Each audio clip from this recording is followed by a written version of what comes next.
This is Capital One Bowl Week. Welcome to the 2014 Capital One Bowl. The Florida Citrus Bowl Stadium in Orlando, South Carolina and Wisconsin meeting for the first time on the gridiron. The Gamecocks seeking their third straight 11-win season. The Badgers going for win number 10 and a 3-0 record in the Capital One Bowl.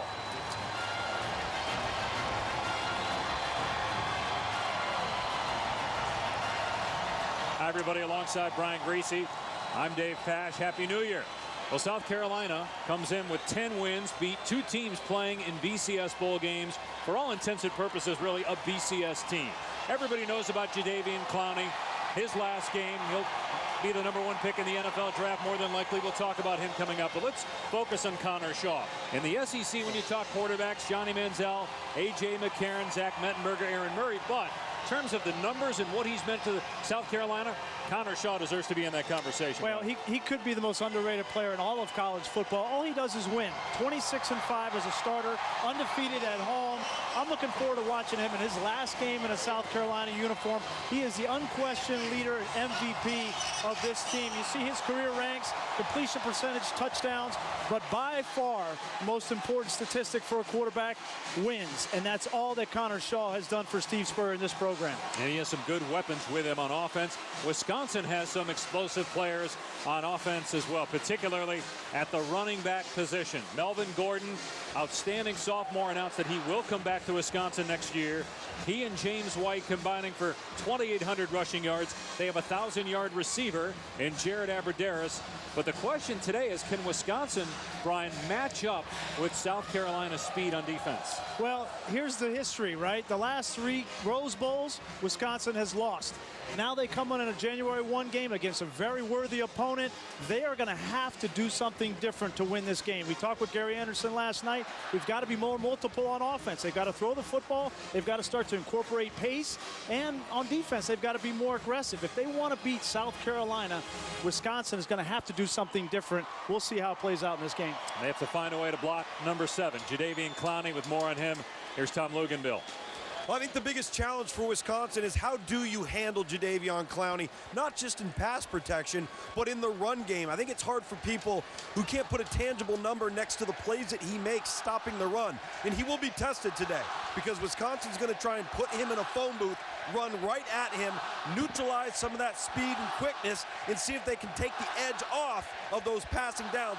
We'll see how he holds up throughout the course of this game when it comes to running the ball down his throat. All right, Loogie. Well, you know, we'd show it and show it early. A year ago today, Jadeveon Clowney made the most memorable hit of 2013. What does he have in store for us today? Kickoff is next.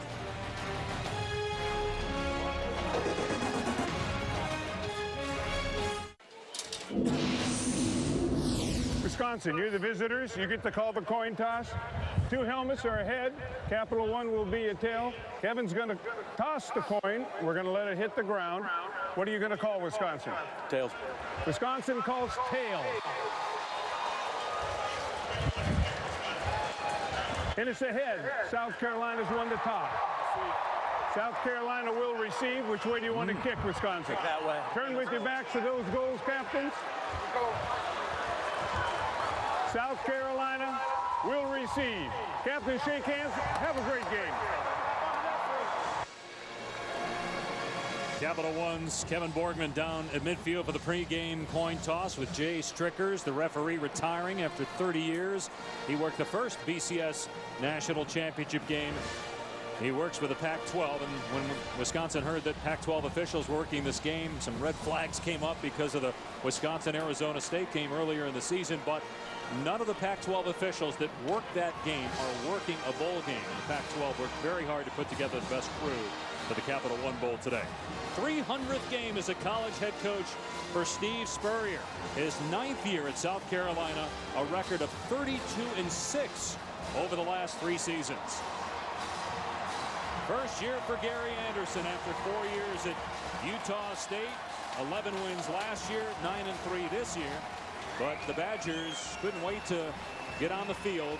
A long layoff since their loss November 30th at home to Penn State, which ended a 6-game win streak. It is warm but damp here in Orlando as we start 2014. South Carolina will get the football to start.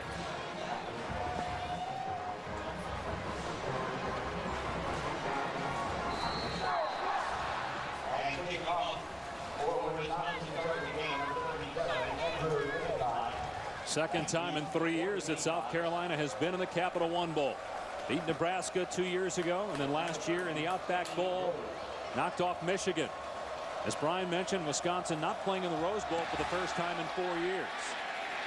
Deep kickoff, and Pharaoh Cooper lets it go out of the back of the end zone, so a touchback, and South Carolina will start on the 25. Number 9, South Carolina, top 10 for the second straight year, first time in school history, 3 straight 10-win seasons, and approaching school record for total offense. Only team with 2 wins against BCS Bowl teams. They knocked off Central Florida, and they hammered Clemson again. They also beat Missouri in a thrilling come-from-behind double overtime win. And I think it would be safe to say that this offense for South Carolina is the most explosive in their program's history. And the trigger man, Connor Shaw, in his last game in a South Carolina uniform. What about the emotions going through his head right now? And Shaw will throw on 1st and 10. And wide open is Ellington, bouncing off of the tackle and then grabbed to the ankles by Borland. A 20-yard pickup on the first play. Connor Shaw has just made plays all year. Obviously, play action is going to have an effect when you have Mike Davis in the backfield, but this anticipation, location, and accuracy from Connor Shaw is the most improvement he's made in his game from last year to this year, and it's been impressive to see his progression. Only 1 interception thrown all year, 21 touchdowns for Connor Shaw. All-time leader in South Carolina history in completion percentage. He's an accurate quarterback. Gonna dump it off here to Mike Davis out in space. Another missed tackle, and Davis near midfield. As we look at today's impact players, brought to you by Capital One. And you're going to try to get the football through South Carolina, Mike Davis, as many times as you can. That time a little swing route. He's caught 33 passes on the year, but they'll turn around and hand it to him in the power game. I love the matchup with Chris Borland, the All-American linebacker, heart and soul of this Wisconsin football team. That matchup of Davis on Borland. Excited to see that play out today. It is Borland's last game, Big Ten Defensive Player of the Year.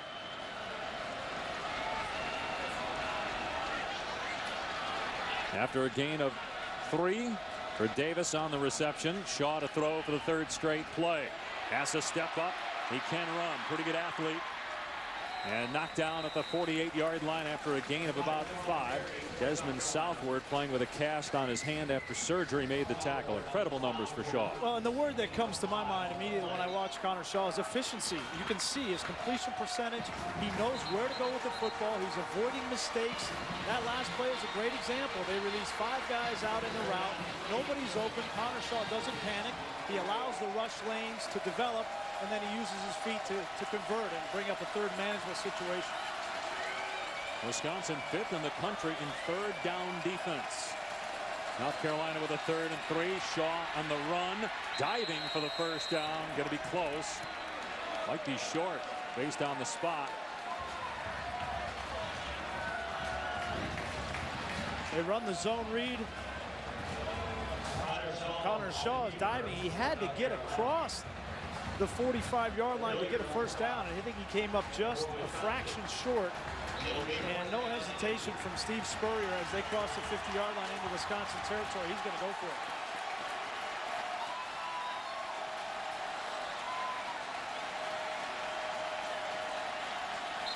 Now a timeout call. So South Carolina burning a timeout early to discuss whether to go for it here on 4th down.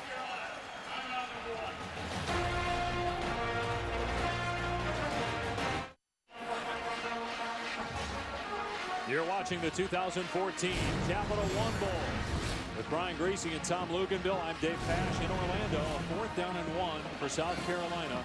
Wisconsin has a huge nose guard, Bo Allen, 6'3", 325. Keep an eye on him against South Carolina centers who struggle. Yeah, it's Cody Waltrip. And remember, against Clemson, South Carolina struggled to run the football inside the tackles. Mike Davis only had 25 yards on 15 carries.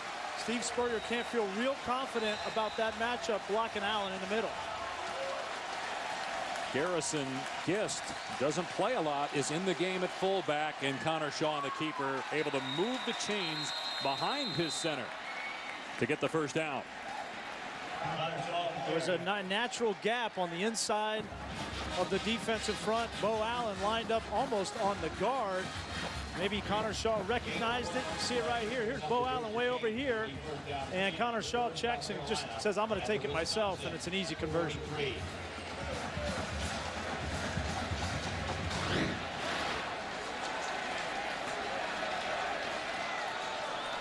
Davis in the backfield with Connor Shaw. Mike Davis over 1,100 rushing yards, his first carry of the game.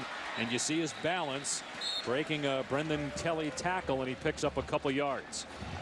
Mike Davis has had a lot of injuries. Nicks here and there. Had a knee, had a foot. He wasn't healthy towards the end of the year. I think it was a big reason why he struggled in that Clemson game. But when he is healthy, we saw it beginning of the year, he was on a torrid pace. When he's healthy, there's no question he's one of the best backs in the SEC.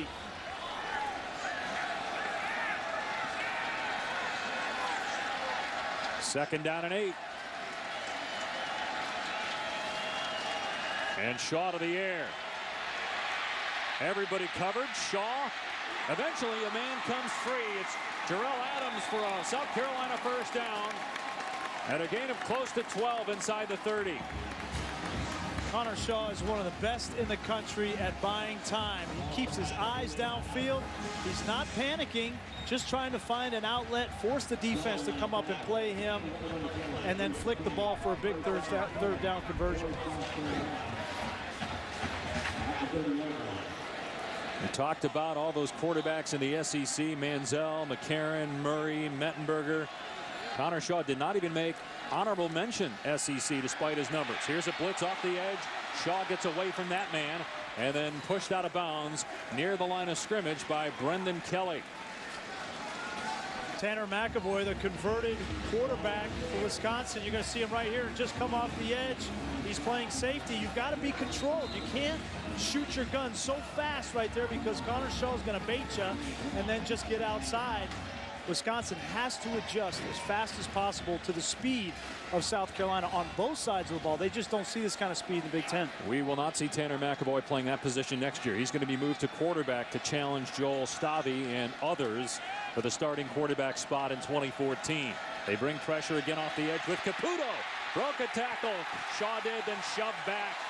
And they blow it dead. It's Joe Schobert getting to Connor Shaw. A loss of 6 on the play. We talked with defensive coordinator Dave Aranda for Wisconsin. He said, we have got to affect the quarterback.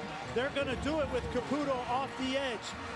They were creased by Penn State in the last game of the year because they allowed Christian Hackenberg to sit in the pocket and pick him apart. Told us they cannot do that with Connor Shaw. They're going to bring Caputo. They're going to bring Borland and other linebackers to try to get Connor Shaw off the spot. So it's 3rd down and 16. 10th play of the drive for South Carolina. There's a wide receiver screen, and Shaq Rowland is belted. Big hit by Kelly, and it's 4th down. They got back to the line of scrimmage. It'd be about a 54-yard field goal try from here. You know, these bowl games, especially Big Ten versus SEC, you've got to establish your physical nature. Wisconsin has been outstanding on defense throughout the course of this year, save for that Penn State game, but they have come out with the right attitude and physical approach, an aggressive approach in this first drive. In the top 10 in just about every defensive category. Rather than trying a long field goal, Elliott Fry, freshman kicker, as long as 45. They're going to bring in Tyler Hull to punt. Jared Abradaris is the deep man, and this will sail over his head and into the end zone for a touchback.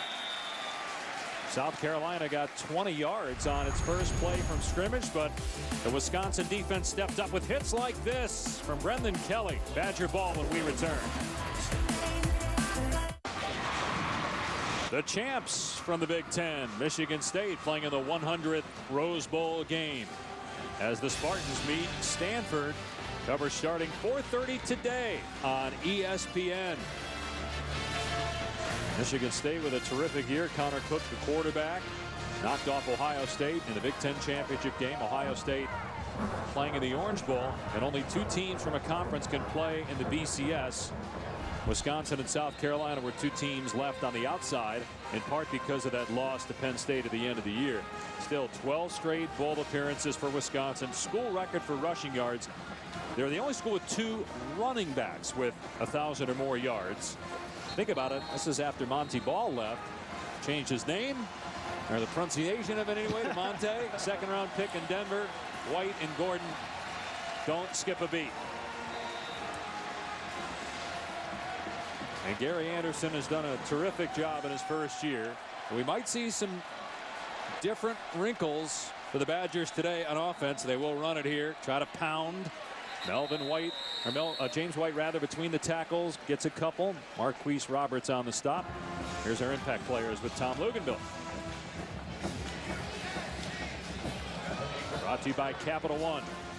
Jadeveon Clowney makes so many plays along the defensive front, but his mere presence has opened things up for Kelsey Quarles on the inside. And offensively for Wisconsin, James White is the thunder to Melvin Gordon's lightning. They're going to run right at him. We're also seeing Jeff Duckworth getting some action as they run White again. And he's out past the 25 for about 5 yards to the 27. They like the speed of Duckworth. They're trying to find a number 2 receiver to help Jared Aberderis. Yeah, and they're going to need to throw the football to loosen up the running game. This defensive front for South Carolina is outstanding. They are very good against the run. We want to find out how Jadeveon Clowney is going to play against a physical team. He's not going to be rushing the passer 25, 30 times in this game. He's going to have to play these power run blocks. So far, he's been getting pushed around. Here's 3rd and 3. And Gordon with his first carry burst through a seam to the 35. Well, they said they're going to be a little bit different, but the first 3 plays looks like typical Wisconsin football. Well, you get a pull right here from Costigan. Is going to kick out, and that creates the hole for Melvin Gordon. It's going to be downhill. You see Clowney get blocked by Pedersen, the tight end, and they pull the guard around. You're going to see this on a consistent basis, whether it's James White or Melvin Gordon. They want to run in between the tackles because Wisconsin doesn't feel like they have as much of an advantage on the perimeter. Here's the wrinkle as they hand it off to Corey Clement, and Clement is loose, the true freshman, inside the 35. It was a direct snap to James White, who is lined up as the Wildcat quarterback, and it's a 33-yard run for Corey Clement. And Gary Anderson told us they have got to have some of these wrinkles, and the Wildcat with James White, Corey Clement, the true freshman, they're very excited about him. Next year with Melvin Gordon and Corey Clement, I expect to see a very similar style of offense to what we've seen this year with Gordon and White. Now they go back to 2-back with Derek Watt, J.J. Watt's younger brother, in the game at fullback. They like the matchup with him on the South Carolina linebackers. Play action. Stabby looking for Duckworth, who could not make the catch. He was being defended by Victor Hampton, who did not start today's game for disciplinary reasons. And these are the throws that Joel Stabby has got to make if they're going to win this football game. Nice over the outstretched arm of the linebacker, but you've got to hit this. You run the ball 3-4 times in a row and have good suck up on the linebackers. You've got to make that connection. Well, you got to make the catch. Throw was a little off, but catchable. Hit him in the hands. 2nd down and 10. Gordon waits for his blockers to get on their defenders. Comes up just short of a first down. Here's Robert Flores in the studio with an update. All right, Dave, Happy New Year. This instant replay presented by Surface in the Outback Bowl. LSU's Anthony Jennings starting for Zach Mettenberger, who tore his ACL. He completes the opening drive of the short touchdown run, 16-0. LSU leading 7-0 over Iowa on ESPN. All right, Roflo, Happy New Year's to you. 3rd down and 2 for the Badgers at the 25-yard line of South Carolina. This is a run down for Wisconsin. You have to imagine 4-down territory as well. Gordon got a penalty flag on the play, so it'll make it 3rd and 7 for Wisconsin. False start. Offense, number 61. 5-yard penalty. Still third down. That's the left tackle, Tyler Merritt's, trying to get up quickly to block Jadeveon Clowney. Yeah, here he is right here.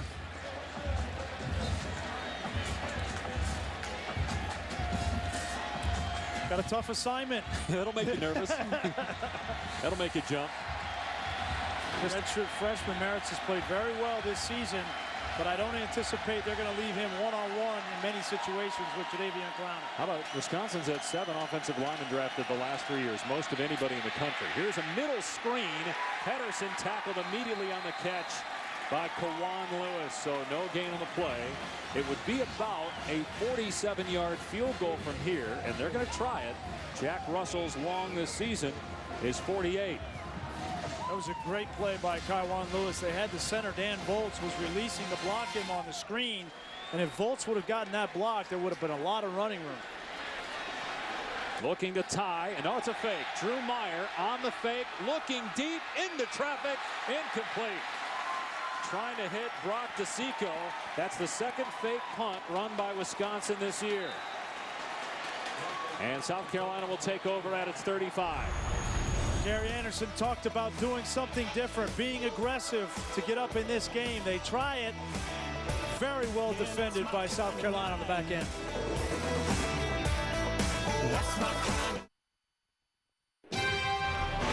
The 2014 Capital One Bowl on ABC. Brought to you by the Quicksilver Card from Capital One. Earn 1.5% cash back on every purchase. AT&T. Rethink possible. And the all-new 2014 Chevy Silverado.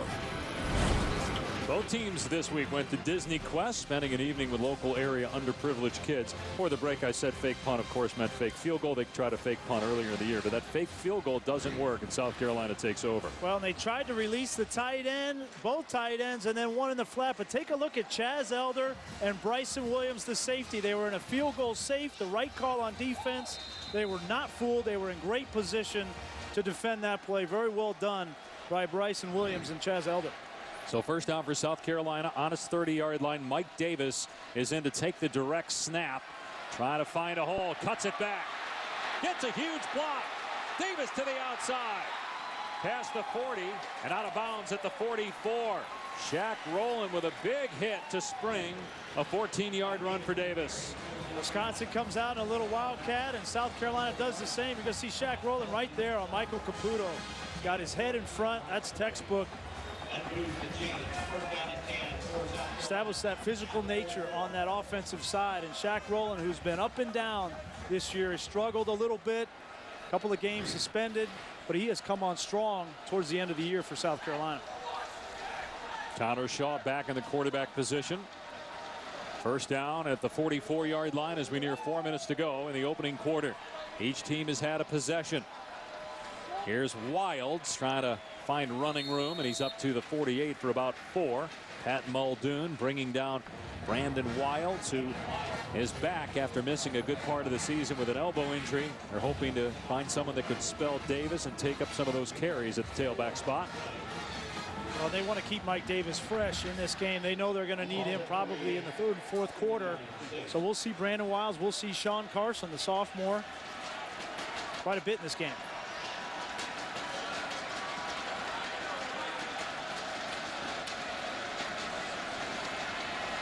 Here's second down and 6 for South Carolina. Badgers showing blitz. Wide receiver screen to Shaq Rowland. Great play by true freshman Sojourn Shelton after a 2-yard pickup. Shelton has really improved according to the coaches over the course of the year. Well, and he's their best cover corner, but you see his physical nature and ability to get up and make a play. He just got a hand. I'd love to see Shaq Rowland run through that arm tackle. Yeah. He may have slipped. That field with all the rain that we've had this morning might be a little slick. And remember, South Carolina doesn't have Demir Bird, who hurt his knee in full practice and will undergo surgery, not available today. Shaw on the half roll, and the pass is dropped. Nick Jones could not hang on. Would have been short anyway. So it's fourth down. 4 to go. Does South Carolina go for it here with the ball in midfield, or will it punt? I think they're going to punt this football, and it's the right call. You don't see that very often from Connor Shaw.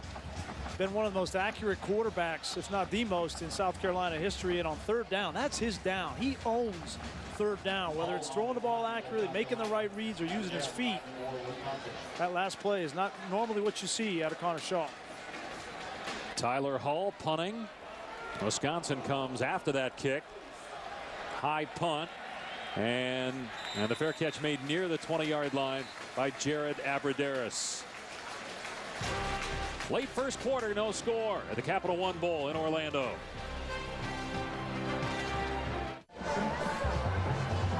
Dave Pasch, Brian Greasy, Tom Luganville. No score, late first quarter. Brian, let's talk about how Wisconsin will attack and game plan for Jadeveon Clowney. Well, I think they want to be careful. They want to try to run the ball outside of him. They want him to naturally come up the field and then kick him out. They're going to give him some looks to influence him, right? The speed sweep, make him come up the field to stop that speed sweep. And then you can block him with a tight end, pull the guard, and run inside of him. Now, it's only a matter of time before Jadeveon Clowney figures this out and he starts to crash down inside. Here's Gordon on first down, another big hole. And Gordon leaps past the 30, a first down to the 34.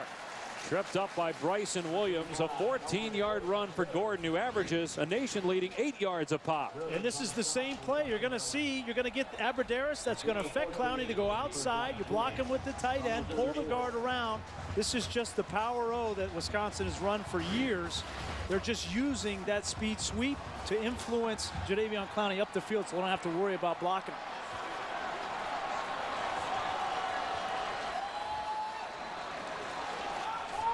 Run between the tackles again with Gordon, and Clowney trying to make the tackle, but Gordon takes him for a ride.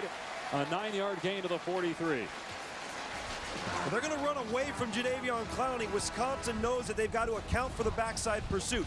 Did a suitable job there, but to play off of what Brian said, when you're running play side at Jadeveon Clowney, one of the things that you do is let him go where he wants to go. If he wants to run outside and rush outside, block him that way. If he wants to collapse down inside and allow the backs, Melvin Gordon and James White, to use their eyes to play off of where Clowney goes. Let him be what he wants to be. Here's 2nd and 1. They've run between the tackles 5 times for 38 yards, but Clowney this time is back there to throw. Gordon down for a loss. You just don't block him on the weak side. You have to block Jadeveon Clowney. He breaks the rules. Here he is right here. Nobody's going to block him on the weak side. You can do this with some defensive ends in the Big Ten that don't have the speed to run that down from the backside. You cannot do it with Jadeveon Clowney. Well, the Wisconsin coaches told us yesterday there's times where he's out of position. He still makes a play. That time, his great get-off found him in the backfield and a loss, forcing a throw here on 3rd and 2. Pressure, and that pass is intercepted. Intercepted at the 40-yard line by true freshman Sky Moore. Stabby was just trying to throw it away as he was facing pressure up the field from Kelsey Quarles, and he threw it right to Sky Moore. The beginning of games, especially bowl games, you got to be careful with the colossal mistake. Yeah, that hit the leg of a Wisconsin offensive lineman. It did not hit the ground, so it's a live ball. You got to throw the ball on the ground there. That's quarterbacking number 1. Let this roll, guys. You're going to see it's defensed. So just throw the ball in the ground. That's the role of the quarterback, is to protect the football. And Joel Stabby has had trouble with that. 12 interceptions on the year, and he puts his defense in a bind early. That a little bit unfortunate, hitting the leg of an offensive lineman. Shaw slips, now fires deep. Going for Ellington. Touchdown, South Carolina. Quick strike after the interception.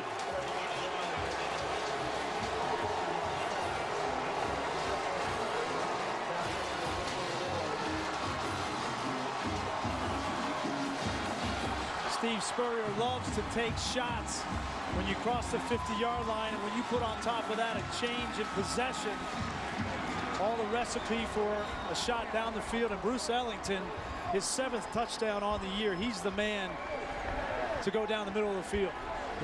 And that is the 22nd touchdown pass for Connor Shaw against 1 interception. Meanwhile, Joel Stabby throwing his 13th pick of the year. And the extra point makes it 7-0. South Carolina late in the first. Well, it's one-on-one coverage at the top of the screen. Sojourn Shelton on Ellington. You're going to see it's just a post route. Ellington has the speed to get beyond Shelton. There's no help from the safety. And that's an easy pitch and catch for Bruce Ellington. Wisconsin was carved up by Penn State. 4 touchdowns by Christian Hackenberg. And when you give Connor Shaw this kind of time, he's going to make those plays downfield. Now the turnover was a killer. Trying to throw it in the dirt. Instead, it hits the foot of an offensive lineman and ricochets right to Sky Moore. The other thing in that Penn State game is Joe Stavi threw 3 interceptions. So when you do that and you give a short field to a team like South Carolina, it's a recipe for disaster. Well, that's one of the reasons why Tanner McAvoy, who was at South Carolina for a year, then transferred to a junior college, will play quarterback next year. They worked him at that position some early in bowl practices.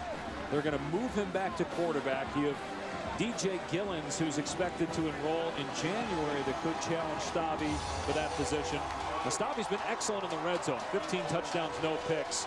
But before they reach the red zone, he's had a really poor year. Short kickoff taken by Kenzel Doe. And Doe breaks a tackle. And now picked up and dropped at the 25-yard line. Or near the 30-yard line, I should say, by Kane Whitehurst. Well, if you're Wisconsin now on offense, especially Joel Stavi, you have to erase that last play. And you got to come back early in these games. You make a mistake, you're careless with the football, you got to forget about it. You've got 2 great backs, and you can't go into a shell on offense either. You have got to throw the football. Andy Logre, Gary Anderson have to trust Joel Stavi to get back in this game. And that right there could be important. An injury to Vince Beagle on special teams. They were hoping to use him more today as a pass rusher on defense. He's shaken up on that last return. Here's White on first down. Spins out of a tackle. Up to the 34. Gain of about 5 on the play.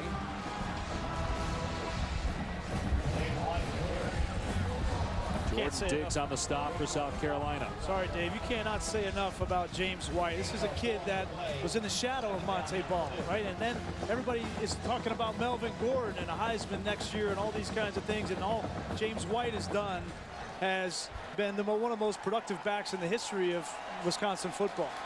7-0 South Carolina after 1.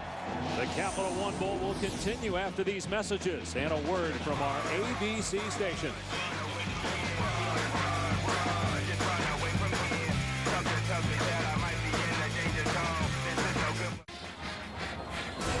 This telecast is available in high definition. Brought to you by Vizio.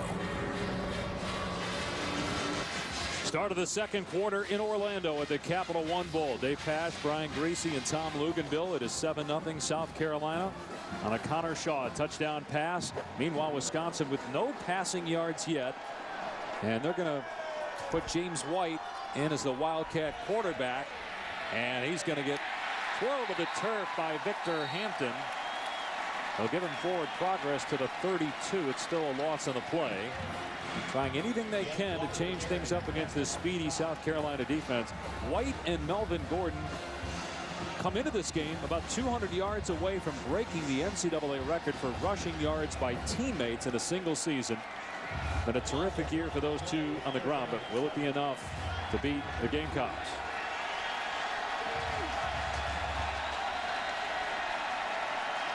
So 3rd and 7 now.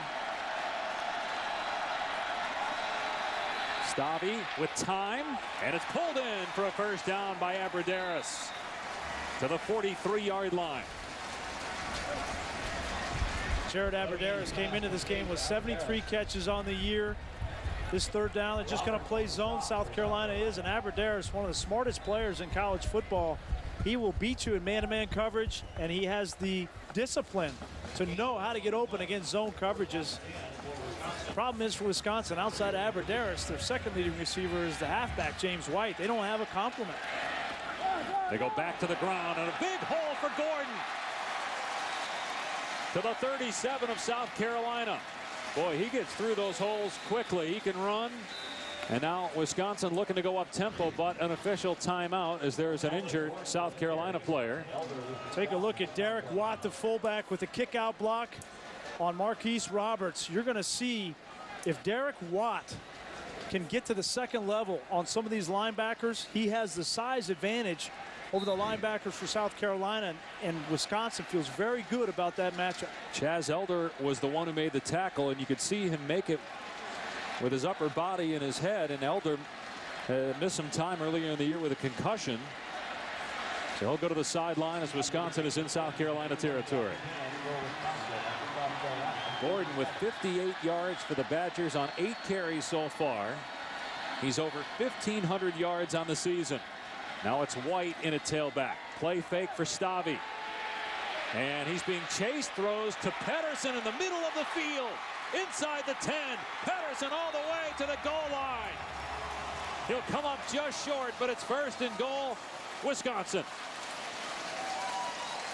The Achilles heel for South Carolina has been their coverage from a linebacker position. Take a look at Marquise Roberts. He's got him in man-to-man coverage.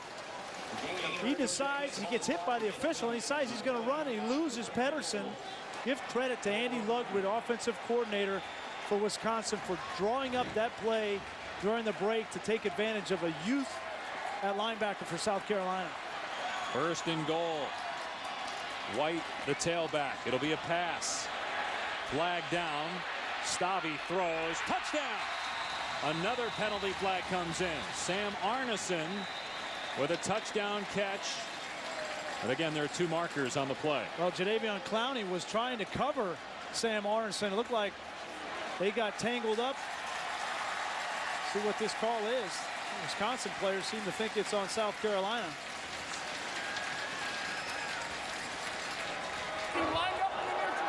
There are 2 fouls on the play. Both are on the defense. Number 90 lined up in the neutral zone.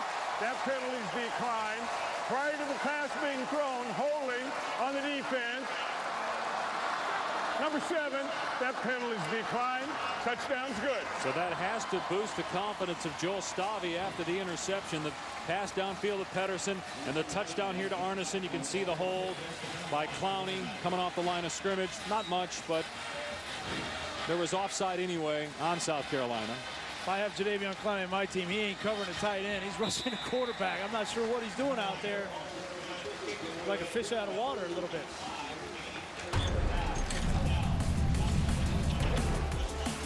Great drive for Wisconsin to answer the drive for South Carolina and get Joel Stavi's confidence back in this game. So is that the South Carolina? 2 programs make their BCS debut New Year's Day. Bryce Petty and Baylor against Blake Bortles and Central Florida. It's at 8:30 Eastern on ESPN today from Glendale, Arizona. The Tostitos Fiesta Bowl. Hey, everybody's counting out Central Florida. I would not count out Central Florida. They are explosive on offense. 2 of the best quarterbacks in college football teeing off in that game. And you know, Central Florida's going to score points. You know that. The question is, will they have any answer for Baylor's offense? You mentioned early in the year, one of our games, that you thought Blake Bortles was better than Teddy Bridgewater, maybe the best quarterback in the country. He'll get to showcase those skills tonight on the big stage. Kickoff taken on the 2 by true freshman Pharaoh Cooper. And he cannot even make it to the 15-yard line. Go back to the Wisconsin touchdown. Great design on this route. You're going to see here's Pedersen. He's going to come out over the top and draw double coverage. And this is Arneson. And this route isolates Jadeveon Clowney. They double team Pedersen. You see it right here. The double team on Pedersen leaves Clowney one-on-one with Arneson. This was a great design from Andy Ludwig, the offensive coordinator, in trying to get Sam Arneson open. Very well done. Plus, South Carolina's assuming that Wisconsin's going to line up and just pound the ball on first and goal. Well, in the play before that, throwing the ball to the tight end, and this has to be a big part of the game for Wisconsin because the matchup on these young linebackers for South Carolina is in their favor. From the 14-yard line, Wisconsin brings pressure. A throw out on the flat to Jones, and Chris Borland slams him down about a yard shy of the first down. Borland over 100 tackles, first team All-American. Big Ten Defensive Player of the Year, and really been a fun guy to watch over the last 4 years. I remember sitting in Brett Bielema's office when he was a freshman, and he said, our crew was in there, goes, hey, I want you to see this kid, Chris Borland. He played video of him jumping over the shield to block a punt at 5'11". He's an incredible athlete, and he's become a great linebacker. And he's going to play on Sunday. There is no question about it. Pressure off the edge. It's picked up. Shaw steps up and gets the first down. And then Shaw makes it to the 30-yard line. Big question coming into this game was, how is Wisconsin going to account for the mobility in the feet of Connor Shaw? We've seen it 3 or 4 times already in this game. He hasn't broken out for that long run, but he will break you down. Against Clemson, 7 times he ran on 3rd down for first downs. That is so demoralizing to a defense, and a big part of why Connor Shaw has been so good. Design quarterback run. Borland can't make the play on Shaw. Gets 5 yards to the 34. And Brian, to play off of how they're deciding to defend South Carolina, and you mentioned those big runs haven't been given up yet.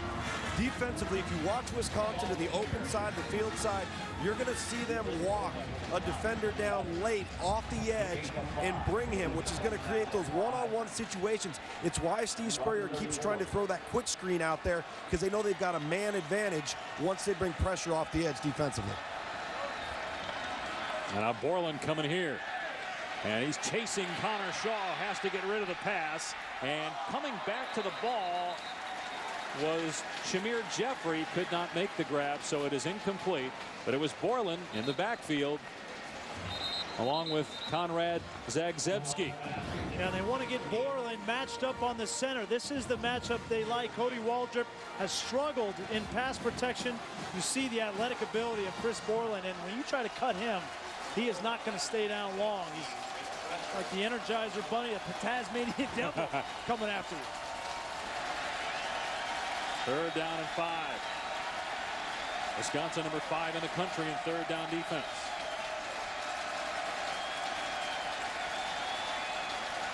South Carolina 0 for 3 today on 3rd down. They just get the play off. Shaw rolling out. Muldoon chasing. Shaw beautifully dumps it off to Davis for the first down. Davis took a lick, but able to get the necessary yardage to move the sticks. This is like staring down the barrel of a gun right here. Connor Shaw comes out. You're going to see Muldoon has got him. He just needs to make him come up right there when McAvoy, or it's McAvoy that came up to force that throw. But for Connor Shaw, it's having that gunslinger mentality of, you're going to come up and I'm just going to dump it over the top of you. So first down for South Carolina on its 41. And here comes Caputo, and they throw that wide receiver screen out on the flat. That quick toss to Nick Jones. Helmet comes off of Sojourn Shelton, their best corner. He's going to have to come out for a play. A good pickup there on first down.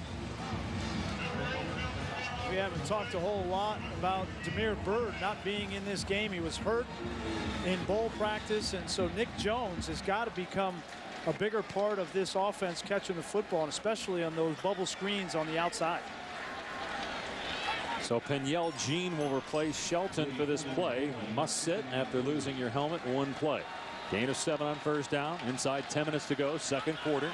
Tied at 7. A touchdown pass for each quarterback so far. Here's a little option pitch to Davis.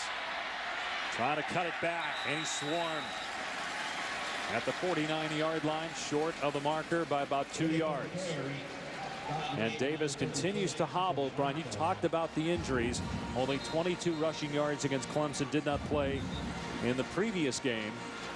He was one of the best backs in the SEC, if not the best back, before the injuries caught up to him at the end of the year. Well, that's a shame. That's a bad sign for South Carolina, because Brandon Wilds is reliable and Sean Carson is young. Neither one of them have the explosive ability of Mike Davis. Davis, 2nd team All-SEC. Wisconsin crowding the line of scrimmage, and they're going to run it here. And getting the first down is Brandon Wilds. Knee was down, but he got the first down at the Wisconsin 47-yard line. Well, the thing that Wilds does bring to the table is a physical downhill runner, 225 pounds. He's going to drive those legs, and Wisconsin was there initially, but in short yardage situations, it's not about the initial hit. It's about wrapping up.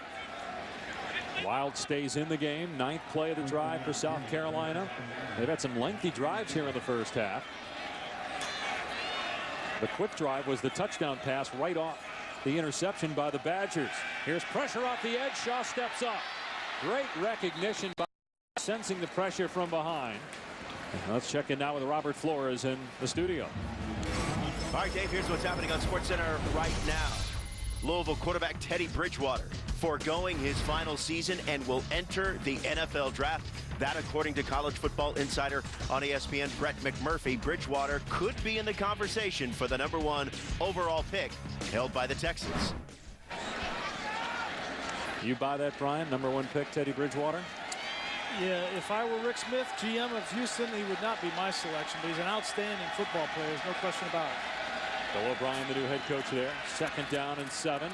Shaw, and finds his tight end, Terrell Adams. Great open field stop by the 175-pound corner, Sojourn Shelton, who's back on the field after having to sit for 1 play after losing his helmet. Well, Sojourn Shelton is the kind of player that you can begin to build the defense for the future around. 6 out of 7 seniors up front for Wisconsin, but they're going to have players like Sojourn Shelton in the secondary. Peniel Jean going to be back. Caputo's just a sophomore. They will lose Desmond Southwood in the back end, but no question Sojourn Shelton is going to be a star for Wisconsin for years to come. South Carolina has converted on 3rd down twice on this drive. 3rd and 4. Shaw hit as he throws it deep for Ellington. Ellington with an incredible grab. What a catch inside the 10 by Bruce Ellington. 1st and goal, Gamecocks. You watch Bruce Ellington in pregame warmups, and he practices these catches all the time. Waits till the last minute so Desmond Southwood doesn't turn his head around. And that's just an innate sense. There's some receivers in college football that can, not many. Bruce Ellington did it to perfection. Wisconsin calling a timeout. 32-yard pass play. It looked like he secured the catch all the way to the ground. 32 yards. It'll be 1st and goal when we come back.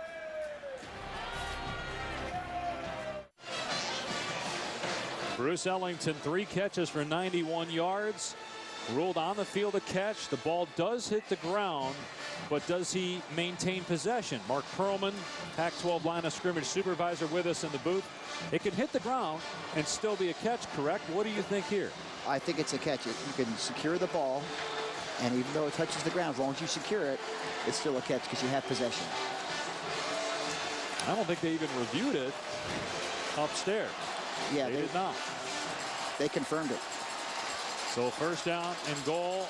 Here's Pharaoh Cooper, and it's a reverse. And now Ellington throwing for Shaw. Touchdown! What a play by South Carolina.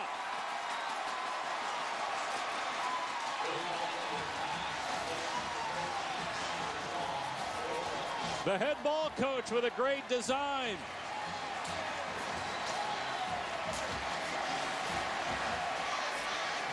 Steve Spurrier dials it up. The reverse.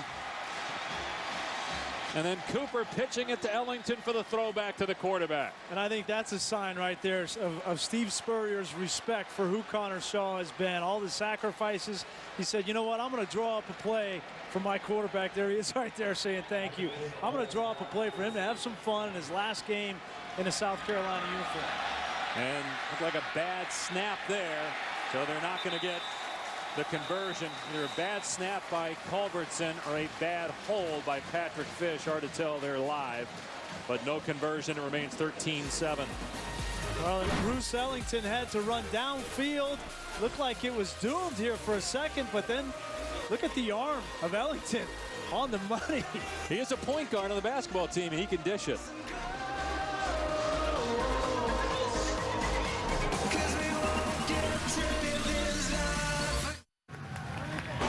The 2014 Capital One Bowl on ABC. Brought to you by the Quicksilver card from Capital One. Earn 1.5% cash back on every purchase. Aflac, official partner of the Heisman Trophy. And Lexus and their pursuit of perfection.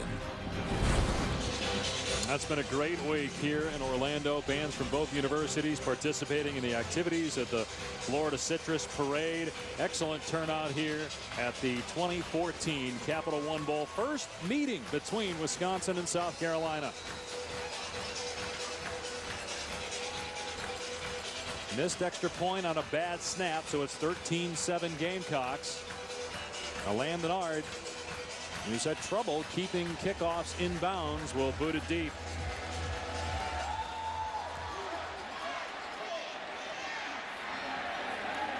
This will be a touchback. It'll come out to the 25-yard line. Well, we know the old ball coach likes to have fun in the break. Let's take a look. He was teaching acting school. You're going to see right here Bruce Ellington come downfield to sell this. Look at the patience of Ellington to sell that and then come back. And then look at the acting job by the quarterback. Right here's Brendan Kelly. As soon as he sees Kelly with his head to the other side of the field, he knows that he's got him beat.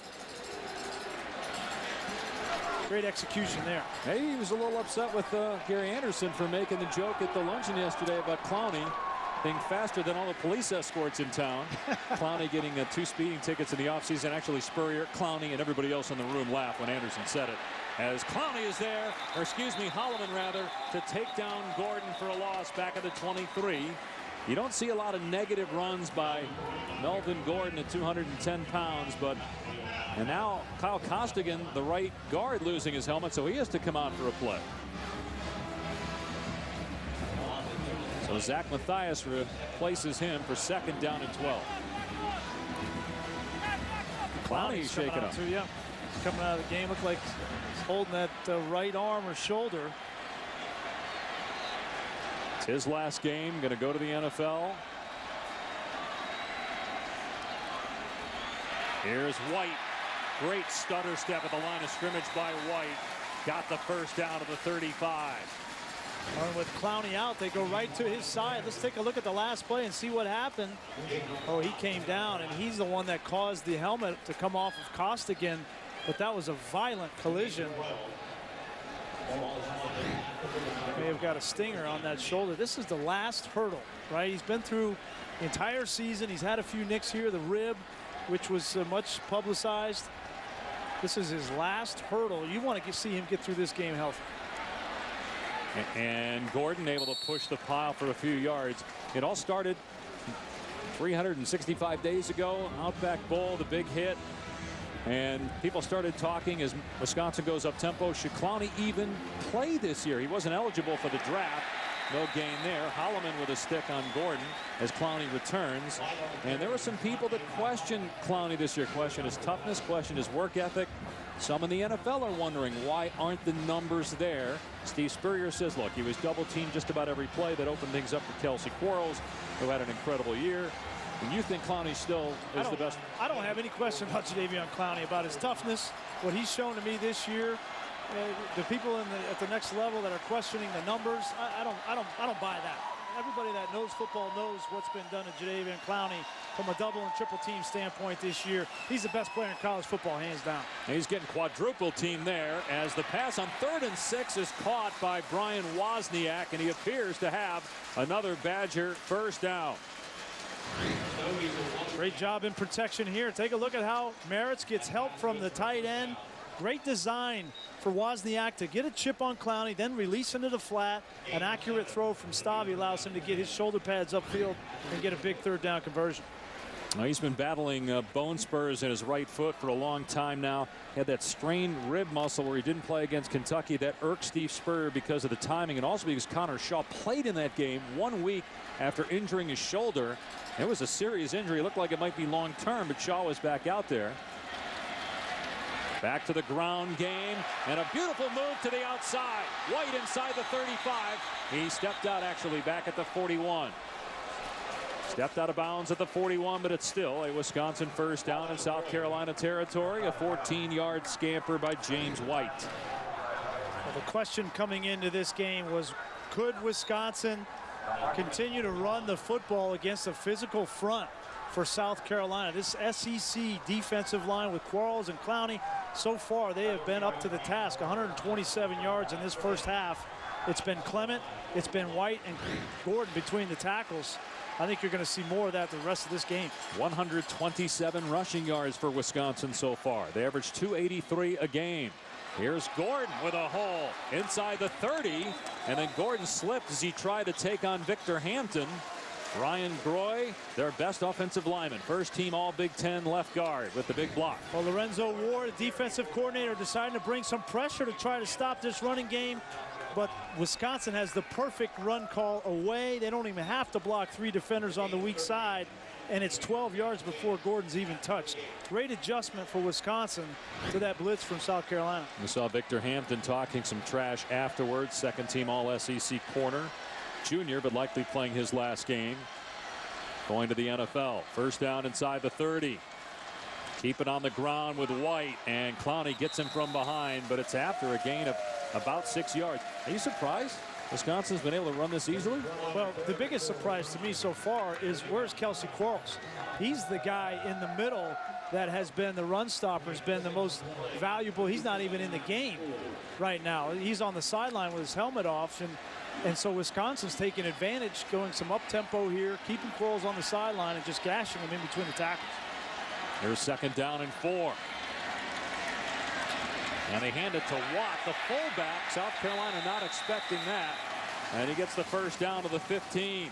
Gain of 7 for Derek Watt. And South Carolina's on their heels right now. You're going to see 3 guys on the outside for the speed sweep and a nice changeup. Watt doesn't normally get carries on the inside. That could have been a touchdown if Marquise Roberts didn't save that tackle. But Wisconsin right now does not have an answer. They're going outside. Wisconsin's going inside. They're out of sorts. Well, South Carolina doesn't have the answer. Offset eye backfield. Just inside the 15-yard line. Play fake. Stabby going for Abradaris. Throw off target. Hampton in coverage. Right now, South Carolina is tired. Look at the hands on the hips. They're having their will imposed right now by Wisconsin. And if you're Andy Ludwig, don't take your foot off the pedal. Keep running at the point of attack. Challenge their will. They're not used to seeing this type of offensive scheme in the SEC. They're tired, and it's neutralizing pass rush when that play-action pass comes around. Run-pass ratio 2-1. 19 rushes, 9 passes so far. Gordon with 10 carries, 73 yards. Here he is again off right tackle, upended at the 11-yard line, so about 3 there. Jimmy Legree. These corners come up and aren't afraid of contact, and Legree made the hit there. Well, Andy Ludwig decided to take a shot on first down to Abradaris off play action, but he did that thinking that he could run the football 2 subsequent downs and get a first down. But this brings up 3rd and 6 situation where they've got to throw the ball to convert. The guy they love to get the football to is Pedersen, the tight end.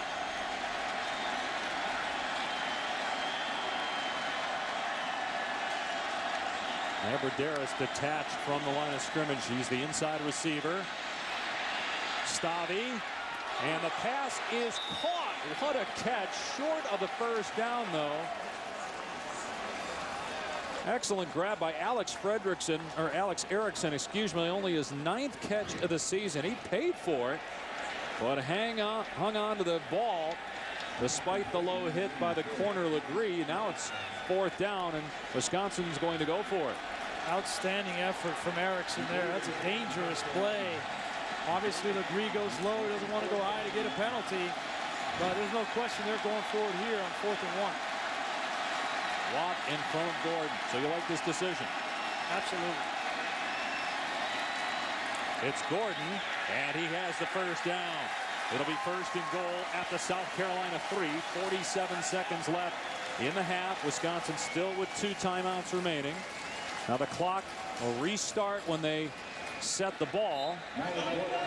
As you see the Wisconsin training staff looking at Erickson. You'd like to get that play call quickly in the huddle to get up so you can run the ball, have the option to run the ball if you want to. 14th play of the drive. They still have 2 timeouts, so they can run it. And here's Gordon, ran into a teammate, got back to the line of scrimmage, and now the Badgers have to use one of those timeouts. That'll leave them with one timeout. Go Lightly and Lewis team up on the tackle. It'll be 2nd and goal with 22 seconds remaining in the half when we return.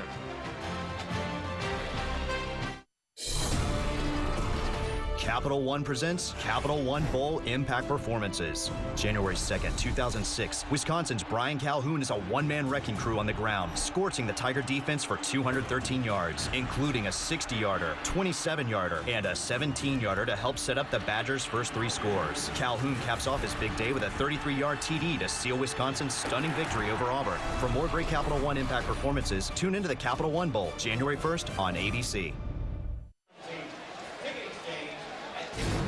Watching the 2014 Capital One Bowl from Orlando. Dave Pasch, Brian Griese, Tom Luganville. 13-7. South Carolina leads. Wisconsin with a 2nd and goal on the 3. Badgers have a timeout. 24 seconds left. What are the options on this play? Well, you can do whatever you want if you're Wisconsin. I think this is a perfect opportunity for play action. You know, we saw the touchdown to Arneson off of play action, but maybe you get the fullback in the flat, Watt or James White in the flat. But you got to think that South Carolina is going to be expecting run. The play action for Wisconsin would have sting.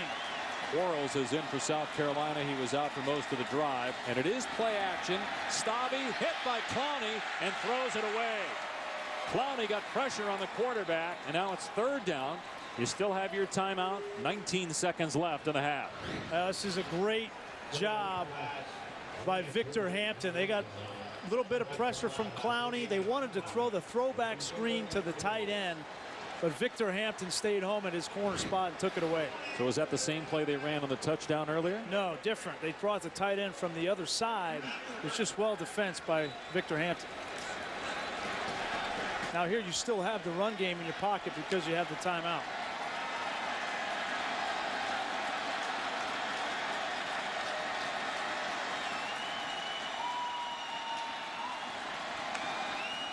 Stabby to throw. They double team Clowney, and Stabby throws end zone. Touchdown! Jeff Duckworth.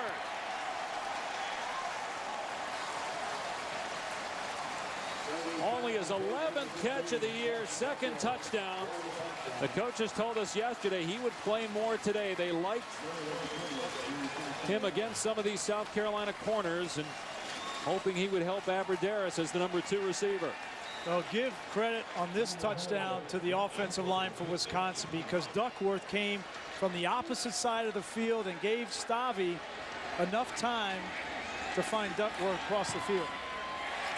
Their point after is good. South Carolina botched its point after attempt, and the Badgers lead by 1.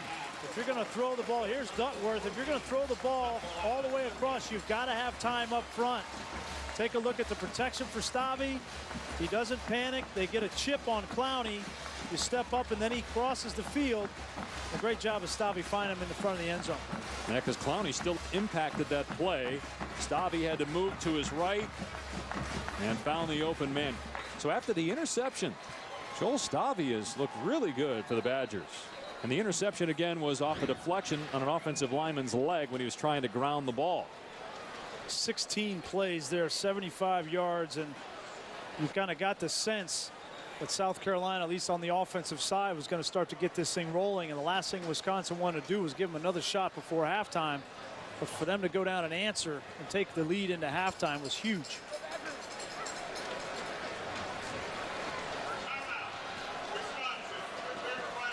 Wisconsin just used its final timeout here.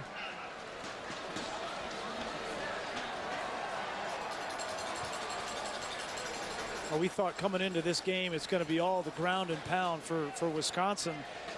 But you know, when you come in to play an SEC style defense, you're going to have to make plays in the passing game. And Joel Stabby has missed some, but he's hit some as well. And the 2 touchdown passes inside the 5-yard line is the difference in the game. So what's the adjustment for South Carolina? They're light at the linebacker position, and we've seen Badger running backs get to the 2nd level and offensive linemen get to the 2nd level as well. I think Lorenzo Ward needs to settle his defense down at halftime. They've been trying different things to stop the running game.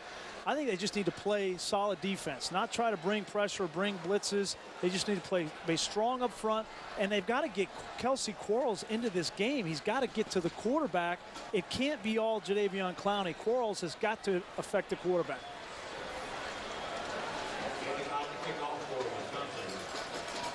So 13 seconds left. See if Endicott kicks it deep, or if we have a squib kick here. A semi-pooch kick. And Wisconsin covers it well at the 20-yard line. Sidney Rhodes was there for South Carolina to pull it in. Didn't get much on the return. Florida State Seminoles, led by Heisman winner Jameis Winston, look to complete their undefeated season in style and claim their first title since 1999. Facing Auburn in the Vizio BCS National Championship. Coverage begins January 6th, 8 Eastern on ESPN. You'll head out there, be part of our studio coverage on ESPN leading up to the BCS National Championship game, the final BCS Championship game. They've got Dylan Thompson in at quarterback just to take a knee here. And that ends the first half with Wisconsin on top by 1 because of the missed extra point by South Carolina. And the Badgers will get the ball to start the second half. Here's Loogie with Coach Spurrier. Well, Coach, what's creating problems for you defensively start from the run? Well, they've gashed us a few times, but you know they've made some crucial third downs, 3rd, 6, 3rd, and 7s, or else our defense playing pretty well. But it's a fast game, 4 possessions, both teams. I don't know what'll happen second half, but, you know, anybody can win it. How pleased are you with the production of your balance offensively in the first half? Well, we hadn't run particularly well, but we hit a few passes here. Connor Shaw was having a heck of a game, and Bruce Ellington, he just makes big play after big play. But, yeah, we got to stay out there offensively and defense, get better on some third downs. All right, Coach, thanks. All right. Connor Shaw, 11 of 13, 133 yards and a touchdown. But South Carolina down a point. When we come back, we'll join Chris Fowler in Pasadena. You're watching ESPN College Football on ABC. This is Capital One Bowl Week.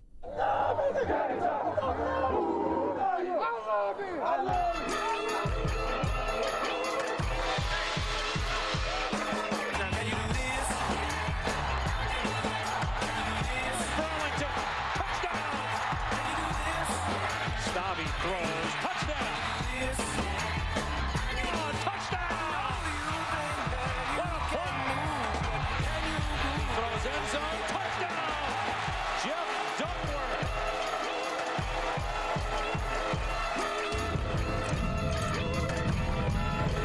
You're watching the 2014 Capital One Bowl. From Orlando, Dave Pasch, Brian Greasy, Tom Luganbill at halftime. Wisconsin on top by 1 thanks to a botched extra point by South Carolina. Wisconsin terrific offensively after the interception by Joel Stavi. For the entire half, the run game worked. The Badgers averaged about 7 yards per carry against South Carolina's good defense. Yeah, ended up with 160 yards in the first half. And I think the biggest key for Wisconsin run the football has been getting to the second level. Those linebackers, a lot of young linebackers for South Carolina. And when you get the fullback and guards up to that second level, take a look at this is Jacob Pedersen on the second level getting a great block, which frees Melvin Gordon. And then they've had to neutralize Jadeveon Clowney. Here you see Clowney come down, and they get the pinch block there by the tight end, and then another second-level block guard on the second-level linebacker, and allows James White to make a move on the second level. But South Carolina's got to find a way to neutralize that front if they're going to have success in the second half. Now what about South Carolina on offense with Mike Davis banged up? We'll see if he plays. He did not return after leaving midway through the second quarter. Yeah, I think it's got to be the Connor Shaw show in the second half, much like the game they played against Clemson, where Mike Davis only had 25 yards on 15 carries. It became Connor Shaw's game to win in the second half. And I think as a senior, with everything that Connor Shaw has done in his career at South Carolina, there is no other way he wants to have this game on his shoulders to go out a winner in his last game.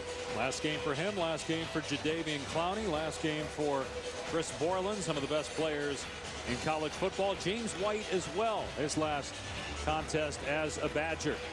Kenzel Doe, Kyle Zuliger are deep. Wisconsin will start on offense here in the third quarter.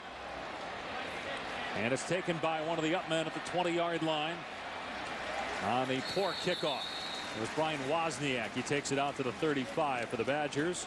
Our first half stats, we talked about the run game working for Wisconsin. Steve Spurrier upset with the lack of run game by his team.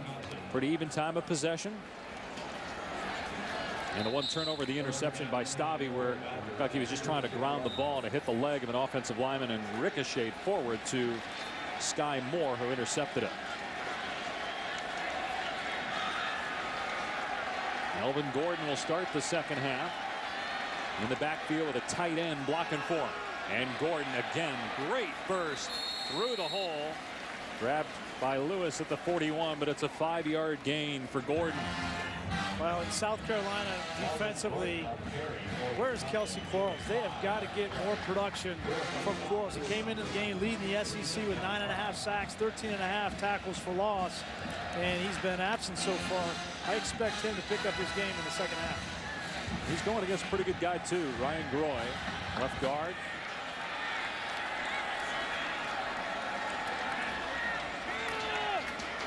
Here's White, and he's got a first down. Wisconsin picking up where it left off in the first half, running on the Gamecocks. Two of the best defensive linemen in the SEC, Quarles and Clowney. Watch them get down blocked. This is an outstanding offensive line for Wisconsin. No surprise there, but Merritt's and Ryan Groy having their way. And now Victor Hampton, watch him make the tackle here. He gets hurt on the play, and he's still down for South Carolina after that 14-yard run by James White. So as they look at Hampton, we'll step aside.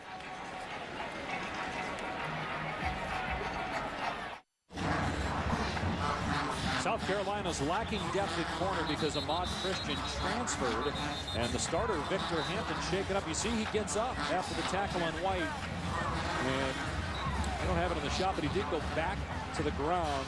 They looked at him. He was helped off the field. We'll see if he returns. And so Rico McWilliams, a redshirt freshman, is in replacing him. Jadeveon Clowney had a stinger suffered in the first half, according to our own Tom Luganbill, but he's back out there. First down for the Badgers at the 45. They will run it again, and another hole for White. Looking to make moves inside the 25.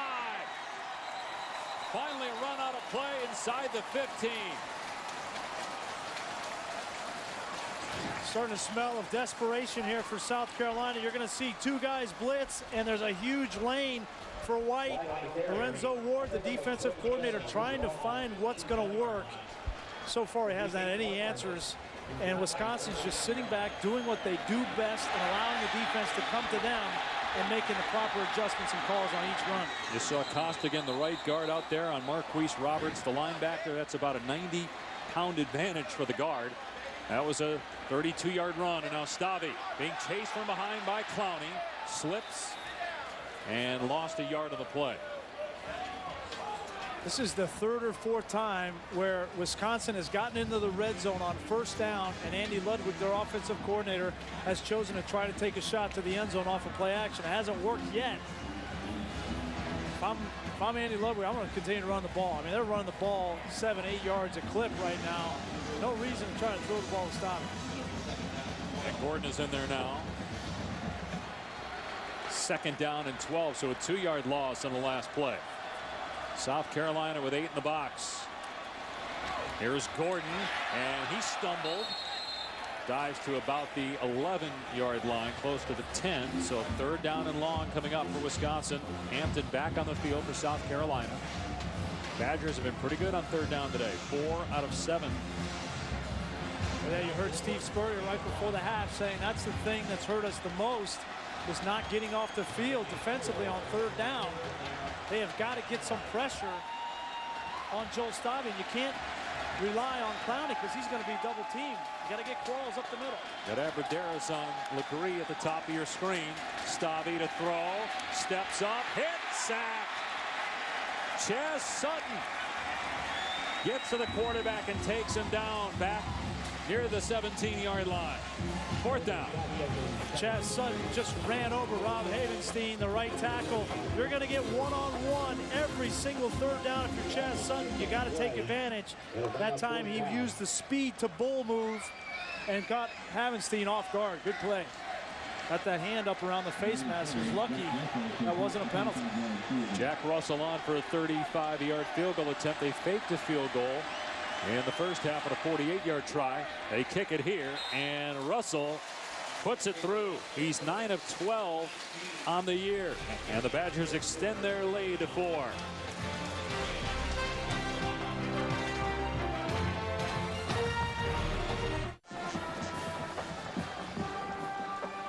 Take a look at our Capital One Academic All-America player, Demir Bird, who made this year's All-American District team with a 3.59 GPA in sports and entertainment management.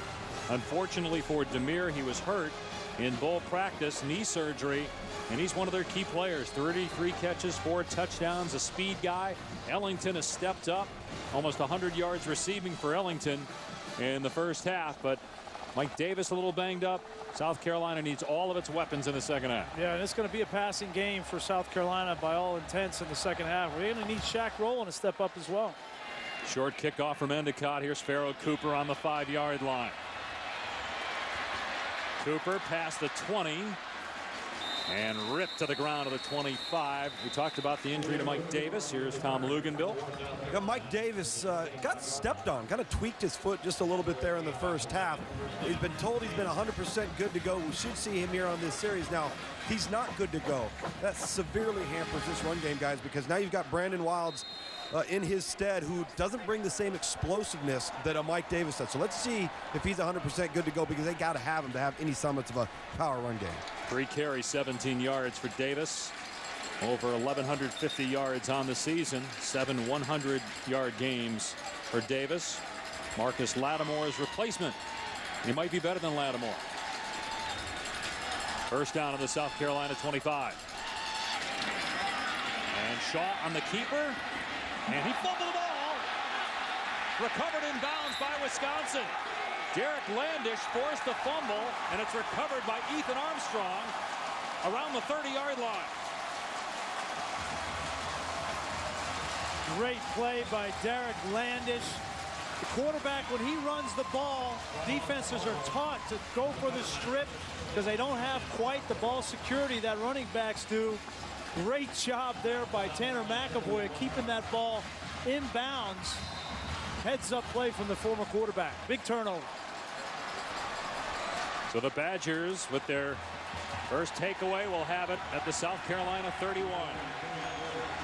If you're Wisconsin here, you have to resist the urge to try to throw the ball down the field. Just keep doing what's been working, which is running the ball, pounding it inside. They'll give it to number 25, Melvin Gordon, into a wall of South Carolina defenders at the 27-yard line. That's a 4-yard pickup. Gordon comes in, averaging 122 yards per game on the ground. He has 92 today, under 6 yards per carry. Second team All Big Ten. A sophomore this year. Thought about going to the NFL, but elected to come back. Harry Anderson told us yesterday he thinks that was a good decision. That Gordon definitely will benefit from another year of college football. Here's 2nd and 6. They'll keep it on the ground. Gordon again slammed down, and now a penalty flag. Gordon appears to have the first down, but let's see what the penalty marker is. There was a Wisconsin player on top of Jadeveon Clowney, who's slow to get up. Somebody tackled Kelsey Quarles. Holding. Offense number 49. 10-yard penalty. Still second down. That's Sam Arneson. I think when Quarles went down, Clowney went down with him. Well, when you have a tight end that's trying to block, I think this is Arneson here in motion. He's going to try to block. That's Pedersen. Actually, Arneson's on the weak side. He comes over and tries to seal Kelsey Quarles, and he just gets caught. And it's an unfortunate because it's not really a hold. But when Quarles goes down and takes Arneson down, the umpire, all he sees is 2 guys on the ground, and that's an automatic key for him to throw the holding flag. So now 2nd down and 16, and they're out of field goal range here. Quarles jumped offside, so a free 5 yards for the Badgers.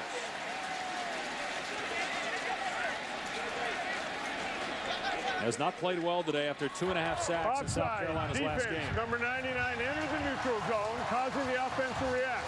5-yard penalty, still second down. Well, he's talking about this being his last game going to the NFL. Well, he finished strong. Steve Spurrier talked glowingly about him when we spoke to him this week. Hasn't been his best day, though. He's an outstanding football player, and as you mentioned before, he's going against a really good player in Ryan Groy, the left guard. Still a lot of football left to play. Early third, 4-point Wisconsin lead. Looking to add to it after the takeaway. Stavy. Abradaris on the catch inside the 25. What a career for Abradaris, a former walk-on quarterback. First team All-Big Ten 2 straight years. Among the school leaders in all-time receiving yards. Going to the Senior Bowl. He represents what's great about college football. Really a former walk-on, outstanding football player. He's earned his stripes at Wisconsin. He's a guy they might want to look to here in third down, but they're going to go with the Wildcat with James White. This worked in the first half a couple times. White, and he's taken down as Sky Moore, true freshman, that really has come on. Ended up leading South Carolina in tackles. Going to be a good linebacker. And South Carolina made the stop. It's fourth down, and here comes the field goal unit. Well, finally, South Carolina gets a linebacker to make a play, but Sky Moore wasn't blocked on the play. It was an easy play for him. Where they've struggled is these linebackers, Moore, Sherrod Golightly, T.J. Holloman. When they get blocked by Watt and these offensive guards, it's been a tough day. 43-yard attempt. Russell hit from 35 earlier. And this one is no good. Wide to the right. So South Carolina holds after the turnover inside its 35-yard line.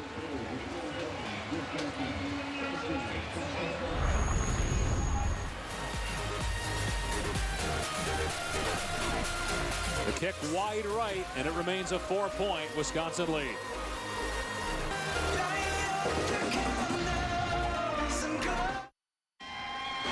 The 2014 Capital One Bowl on ABC. Brought to you by the Quicksilver Card from Capital One. Earn 1.5% cash back on every purchase. Taco Bell. Sometimes you gotta live Mas. And Cadillac. Congratulations to Rocky the Bull, the 2013 Mascot Challenge winner. Mark Mentry, the luckiest man on earth, getting to shake hands with Rocky the Bull there. Check presentation.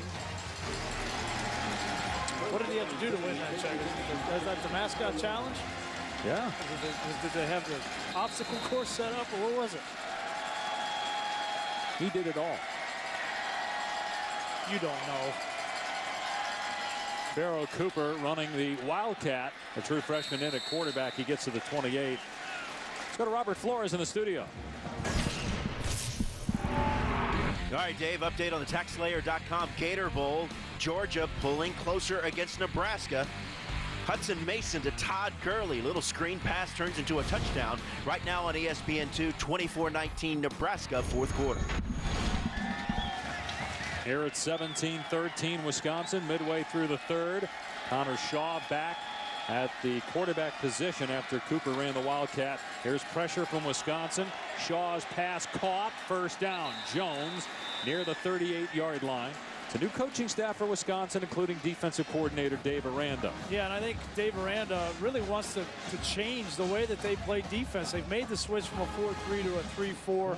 But in talking with Coach Aranda last night, he said, you know, we're not built to rush the passer. We're not built to stop the passing game. That's what they struggle with against Penn State, giving up over 340 yards through the air. He really wants South Carolina to run the ball. He's more concerned about the arm and the passing game of Connor Shaw today.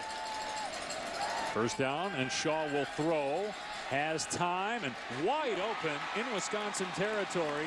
Shaq Rowland for the first down. That's what you're talking about right there. And I think, yeah, this is the nightmare for Dave Aranda. It's one-on-one, throwing the ball down the field. Shaq Rowland really coming on late. You can see how soft Sojourn Shelton in this secondary is. They're concerned about giving up the deep ball. I don't think Steve Spurrier is going to make a big living in the second half running the ball. It's going to be Connor Shaw and his arm. Aranda told us yesterday, if we were playing Iowa, it would be great. Nothing against Iowa. It just meant a team that's two back, run the ball between the tackles, play action. You don't get that with South Carolina. Wisconsin stacking the box. They're hoping to disguise some coverages, as it looked like there was a hold backside. The pass incomplete. Boy, on the pressure, looked like McAvoy was getting held, but no flag. And it's 2nd down and 10. And that's what Dave Aranda was telling us. In order for them to affect the quarterback, they can't do it with 3 and 4 defensive linemen. They have got to bring linebackers and secondary players like Tanner McAvoy. They've got to isolate Chris Borland on matchups. They just don't have those kind of pass rushers, so that exposes them in the back end. 2nd and 10 at the 47 of Wisconsin. Shaw finds Ellington near the 40-yard line and close to 100 yards receiving on the day. The linebacker Chris Borland on the tackle. So here's a critical 3rd down. Out of field goal range from here. South Carolina looking to keeping the drive going and get Wisconsin's defense tired. Keep Wisconsin's offense on the sideline. And this is where you have got, if you're Wisconsin, you have to account for Connor Shaw running the football. Whether it's a spy with Borland, that's where he can kill you.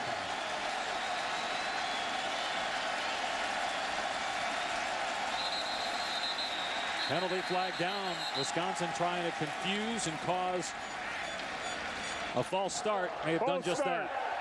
Offense, number 67, 5-yard penalty, still 3rd down. They show like they're bringing the inside backers, then you see somebody come from the outside. That forced movement, so.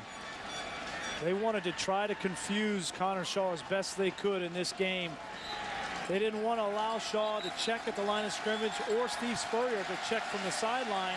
And so the plan coming in for Wisconsin on defense was to disguise and try to devise ways to get to the quarterback. That time they confused the right guard, Ron Patrick. Tough to confuse the senior quarterback starting for his 32nd time. There comes both safeties, and then you see Muldoon come into the backfield. Another false start. Boy, both safeties. Boy, Robinson. False start. Offense, number 53, 5-yard penalty, still 3rd down. And the Wisconsin crowd here in Orlando going nuts, as are the players on the Badger sideline. Yeah, here he is right here, and both safeties are going to come. He saw it. He wanted to get out of his stance to block Muldoon. Having mental breakdowns now on the offensive side. Connor Shaw, as that senior leader, has got to settle them down, make sure that they have their assignments correct. Is that the weakness of South Carolina, that offensive line? You know, I think it is, because they've been so good at the skill positions. They've been their weakness in the run game specifically. Now it's 3rd and 15. Shaw in trouble. Gets away from one man, dumps it off complete. Wild's tackled in the open field by Beagle, short of the 1st down at the 44-yard line. It was Landish in the backfield that got to Shaw first. And now what do you do? 4th down at about 6. You go for it here. Shaw still on the field. This is that gray area of the field, 44-yard line, where Steve Spurrier, he knows, listen, the best player on my team, most consistent player on my team has been number 14. I'm going to give him a chance to make a play here, and if nothing there, I know he can use his feet to get me a 1st down. They have to get to the 37-yard line. 4th down. Shaw with time. Tipped, caught. Ellington pulled it in somehow at the 22. The pass was off the mark, but Bruce Ellington with a whale of a play. Second huge catch from Bruce Ellington. This is undoubtedly SportsCenter top 10 material. To tip that ball, to flip his hips, and just get a hand on it in that concentration, get his feet in bounds on a 4th down play, down 4 in the 2nd half. What a play by that young man. 22-yard pass play. Ellington has been their best offensive weapon today. They run Sean Carson here. He doesn't get much. Bo Allen and Borland team up on the tackle after a gain of 1. That type of play by Ellington, even though it's not a touchdown, that could potentially be a game-winning play.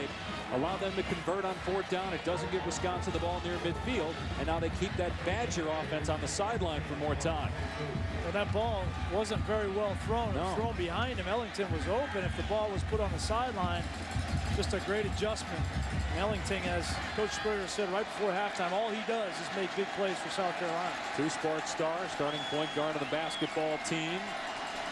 Wisconsin coming after Shaw here. Shaw going for Ellington again. He got it. Is he in? Touchdown! Ellington again, and a great throw by Connor Shaw. 22 yards. Carolina back on top.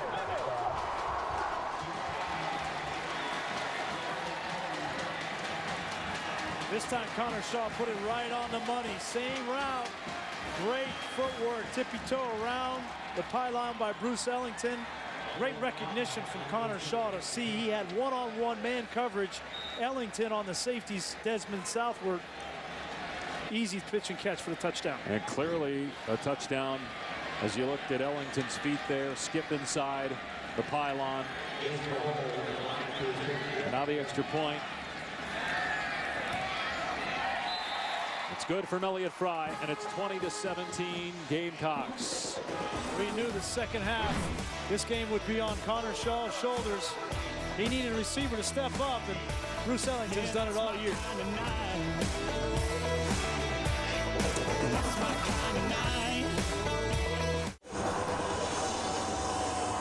6 catches, 140 yards, 2 scores, a touchdown pass, all for Bruce Ellington. But the play of the day was on 4th down. Yeah, 4th and 9. This ball not thrown very well, but a great adjustment. And then South Carolina comes back with the same play. Here's your man-to-man coverage. That's Ellington on Southward. Great recognition from Connor Shaw, and this time puts it out in front of the wide receiver. It's an easy pitch and catch for the touchdown. Bruce Ellington, only a junior. He's coming back next year. Think about the talent that South Carolina is going to have on this roster next year. They only lose the quarterback in Connor Shaw, but they have Dylan Thompson, and they lose a right guard. Everybody else is back. 5 seniors on this South Carolina team. Of course, several juniors will go pro, including Clowney, as Kenzel Doe gets walloped at the 25-yard line. All right, time now for today's Aflac trivia question. 2 of the last 5 players to assume the title of Mr. Irrelevant, that's the last pick in the NFL draft, have been South Carolina Gamecocks. Can you name them? Oh, boy. I think I know one. Kicker, right? All right, I have no idea. I thought one was a tight end. This guy will be the most relevant player at the NFL draft, perhaps the #1 pick. Houston. By the way, J.J. Watt is here. Yeah, I saw him before the game. I was talking to him. He was interested. Obviously, he's here to see his brother. He surprised his brother Derek, who's a fullback for Wisconsin, but he had significant interest in how #7 in red was going to play, especially against the run. Scotty off play action, and he'll take off. And boy, he gets nailed. Instead of sliding, Victor Hampton got a shot in. You got to get down, son. Stop is a big man. My goodness. We saw Logan Thomas for Virginia Tech take a similar hit like that in the bowl game. These guys are sizing you up. When you're a quarterback and you're 6'6" and you're just lumbering in the second level of defense, those guys are marking you up. You've got to get on the ground. You slid every time. Correct? I tried not to run. Gordon bottled up. It was Jordan Diggs for South Carolina. Rare that they get Gordon only a 2-yard gain. It's 3rd down and 3. South Carolina's flipped the momentum in this game. They did it. Big play on 4th down. Give Steve Spurrier credit for going for it, trusting his playmakers. And now their defense has gotten in. And again, we see a 1st down play action pass from Andy Ludwig. Be unsuccessful. Now they bring up a big 3rd and 3 here. They have got to stay on the field. South Carolina fans getting into it. Play clock down to 1. They're going to run it on 3rd and 3. And White has the 1st down and more. Pushed out at the 42-yard line. Wow, big gain there on 3rd down and short. Great job by the left guard, Ryan Groy. You're going to see him. He's going to come up and get the block on Marquise Roberts. If you get the offensive line to the 2nd level right there, it's advantage Wisconsin. That's what they did in the 1st half. That's what Wisconsin has identified as their biggest mismatch. And they've got to stick to that, especially on 1st down. Ryan Groy's had an excellent game again today. Here's a throw to the flat. Abradaris through a seam. into South Carolina territory near another first down. He had two blockers out there, and he ran right between them after he made the catch, and now Wisconsin going up tempo. One of the blockers out there is a fullback. Nice job. And there's the jet sweep from Gordon off the no huddle, and Gordon pushed out at the 35. We didn't know how many jet sweeps we'd see from Wisconsin because of the speed on the outside for South Carolina. They got their quick game going and ran it there, and it was a big play. I love the speed sweep in a hurry-up situation as we see Joel Stavy go down on one knee. Looks like he's holding his shoulder there. I'm not sure what happened. I wonder if it was from the initial hit with Hampton. It's just taking a while for it to set in, because that was a huge hit that he took earlier on the drive. Now, Kurt Phillips, how about this story with Phillips going in the game? He's had 3 ACL surgeries. He didn't even play in 2010, 2011. Remember, last year, Stavy was hurt for the Rose Bowl, so Phillips played for most of the game.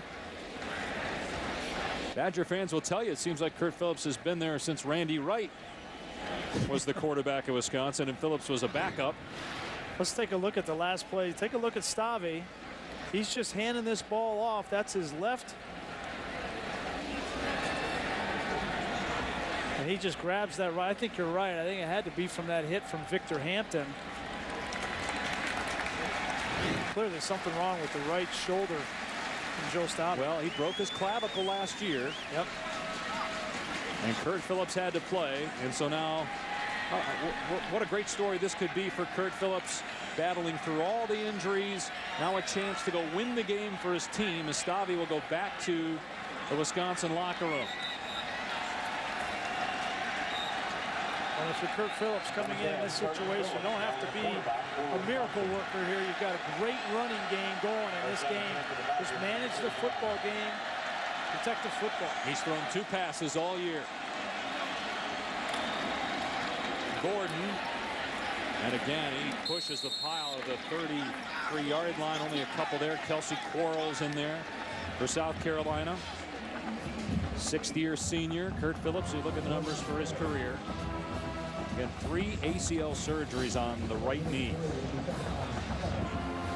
Well, you got to think, for South Carolina and Lorenzo Ward, the defensive coordinator, now's the time to start selling out in his running game. You've got to get the safeties involved. Bryson Williams, Dietrich Marcus, they need to be up around the line of scrimmage because there's not a whole lot of threat of throwing the football at this point. It's Gordon again, and look at his patience waiting for the center Dan Volz to get out there on his man, and Gordon comes up just short of a first down. So it'll be 3rd down and short when we start the 4th quarter with South Carolina on top by 3, 20-17. The Capital One Bowl will continue after these messages and a word from our ABC station.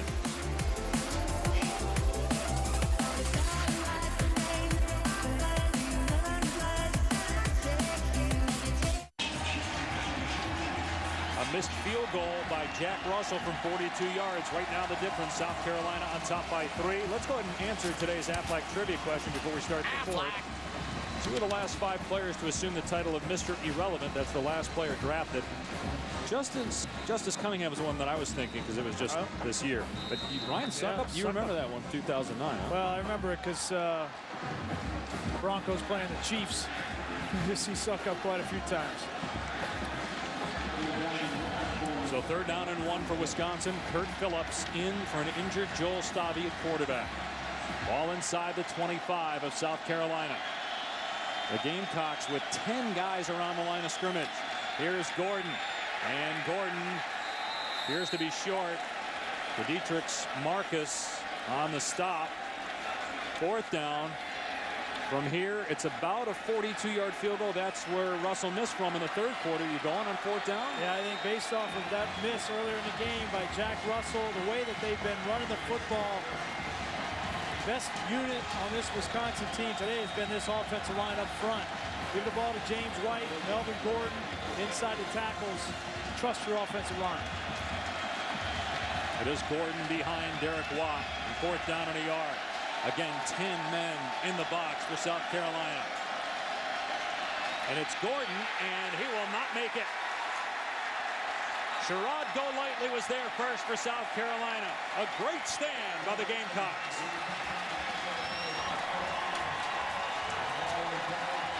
They brought Sherrod Golightly off the edge. I don't know if it was the tight end or the fullback, Derek Watt's responsibility. But you got to block the edge. You have to secure the edge. If not, he's going to get the back in the backfield. That play had no chance. Yeah, that's my kind of night. The Big Ten champion Spartans, led by Connor Cook, either first Rose Bowl win since 1988 as they play in the 100th Rose Bowl game against Stanford later today, about an hour from now, over on ESPN. They pass Brian Greasy, Tom Luganville. 4th down, Wisconsin elects to go instead of trying a 42-yard field goal, and it fails. Yeah, it looked like Golightly came off the edge. There he is. It looked like Derek Watt was just late in recognition. The other thing on this play was Jadeveon Clowney came off hard. You wonder about his ability to play the run game. He stands up, merits, blows off Derek Watt off track, and significant pressure on that 4th down. Shaw throwing on 1st down, and a catch made by Rowland. And it's another 1st down. Why not kick the field goal? You missed the 42-yarder. I get it earlier, but it's a 3-point game. You know they're going to stack the box there, put 10 men at the line of scrimmage. Want to take your chances that your field goal kicker is going to come through. Well, your field goal kicker didn't come through in the previous attempt, number 1. Number 2, you've rushed for 251 yards in this game, and you've blown this South Carolina defensive front off the ball consistently. I don't have any qualms with Gary Anderson's decision right there. It's just the execution. Mike Davis hadn't had a lot of touches today, and he gets to the 41-yard line. Zagzebski in there, Borland as well for Wisconsin. It'll be 2nd down and long. Badgers played in the Rose Bowl each of the last 3 years, lost all those games. They're 2-0 in Capital One Bowls. Last time they were here was Barry Alvarez's final game. Remember, he actually came back and coached the Rose Bowl last year, but his real final game when he was head coach. 2006, they beat Auburn. Then they knock off South Carolina today. The Gamecocks with a 3-point lead, seeking their 3rd straight 11-win season. They never won 11 games before 2011. Steve Spurrier deserves a world of credit for what he's done with this program. As Shaw airs it out into double coverage. What a catch! Shaq Rowland!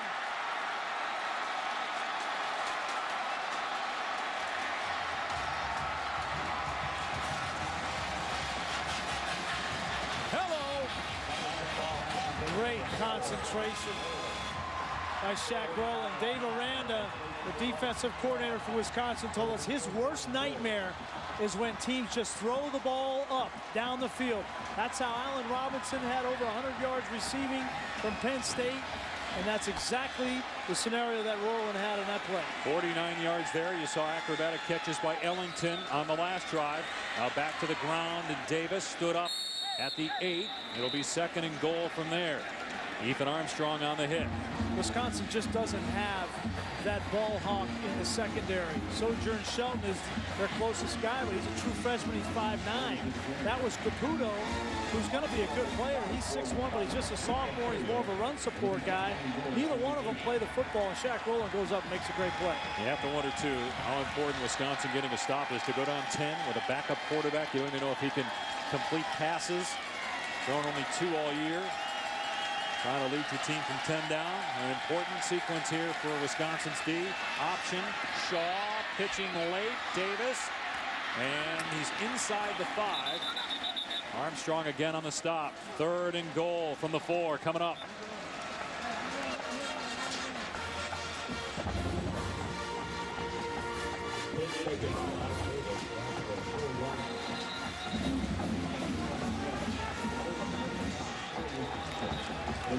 What a start to 2014. Got a great day, a great weekend of college football on ABC and ESPN.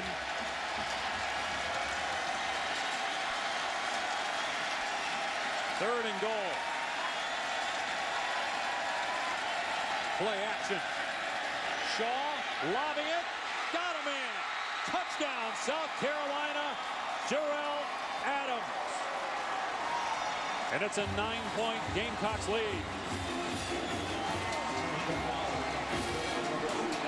That surprised me that Adams was that wide open, because on third down you have to anticipate that they're going to throw the football, and Adams lined up on one side and just released through the line of scrimmage all the way to the other side of the field, and backup safety Nate Hammond had him in coverage. Couldn't stay with him. What a day for Connor Shaw, his final game as a South Carolina quarterback. One of the all-time greats at South Carolina. The extra point makes it a 10-point lead. Connor Shaw, 3 touchdown passes, giving him 24 on the year. Just 1 interception. He also has a touchdown catch. But it was the defense that helped Shaw on this drive, getting the stop on 4th and 1. Clowney blowing up the play.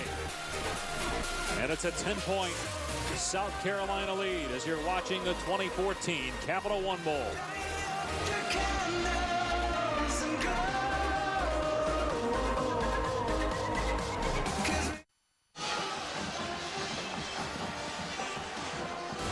This telecast is available in high definition. Brought to you by Vizio.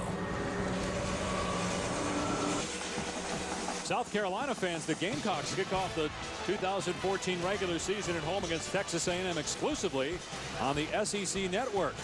Go to secnetwork.com and request the network from your TV provider. What a way for Johnny Manziel to go out. Wasn't that a great game against Duke last night? Who's going to play quarterback? That'll be an interesting opening matchup between A&M and South Carolina. Who's going to play quarterback for the Aggies? And where is Johnny Manziel drafted? In the spring. I think he did nothing but help himself in that game last night, throwing the ball down the field, the accuracy that he threw the ball with. He just needs one GM to take a chance high in the first round. Here's Kenzel Doe on the return. Across the 25, and Doe! Past midfield! Breaks a tackle! Exactly what the Badgers needed! A kick return for a touchdown!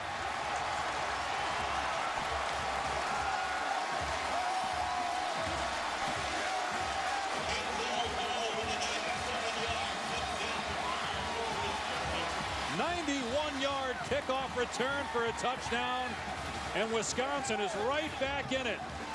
Their starting quarterback is hurt. Their backup, Kurt Phillips, has not played a lot this year, although has a lot of experience. They needed a spark, and they just got it in the return game. After the special teams have been problematic today with the missed field goal. Badgers quickly back within 3 with a ton of time on the clock.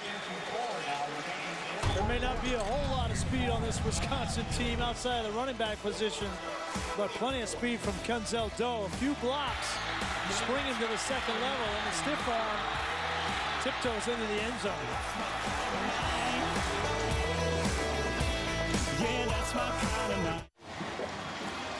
You're watching the 2014 Capital One Bowl.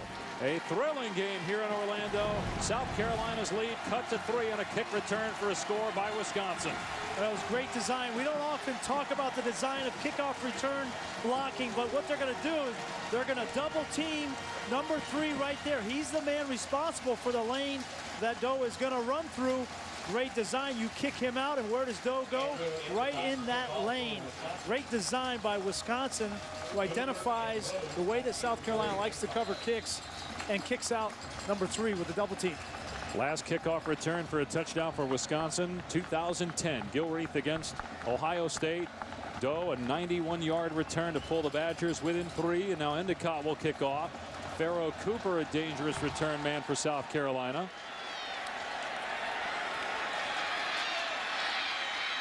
But he gets nailed at the 10-yard line and slammed down. Let's go to Robert Flores in the studio. All right, Dave, check out the finish between Georgia and Nebraska in the TaxSlayer.com Gator Bowl. Georgia going for it on 4th down. Arthur Lynch can't hang on to it. And then in the Outback Bowl on ESPN, LSU and Iowa, John Loudermilk of Iowa. He picks off an interception, but did not take it the entire distance, dropped it at the 1. Here it's a three-point game, Robert. Big hit by Schobert on special teams. South Carolina has to start at its 12-yard line. Momentum favoring the team from the Big Ten.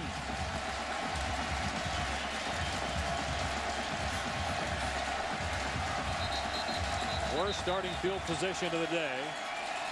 South Carolina late getting Barrow Cooper, the 11th man on the field. The play clock is at 12. Gamecocks may have to burn a timeout here. That play clock's at 5 now. They bring Ellington in motion. And here's Shaw hurdling a defender. And up to the 18. Let's check in with Tom. Well, Joe Stave, the Wisconsin quarterback, finally brought out of the locker room with what they're calling a shoulder strain at this point. They just wanted to examine him, take some time. He is out of the game. And as you guys have mentioned, with Kurt Phillips, limited reps. South Carolina's made some adjustments within their defensive front. They shifted down and got into some 5-man fronts, locking up the gaps. Running the football has not been as easy in the latter part of that third quarter and early part of the fourth quarter, so they better come up with some answers, Wisconsin, on offense. There's the hit by Victor Hampton where Stave should have slid. Now you get the Wildcat. Cooper taken off on 2nd and 5. Got the first down, it appears, at the 22-yard line, so they'll move the chains here for South Carolina. 10 minutes to go in the fourth. Gamecocks on top by 3. This is a big drive for Connor Shaw. Steve Spurrier knows Connor Shaw, he's going to put the game in his hands. They're not going to get conservative, not going to go in a shell. It's a 3-point game. Fourth quarter of his last game in a South Carolina uniform. He's the best playmaker on the field. This is right where Connor Shaw wants this game, in his hands in the fourth quarter.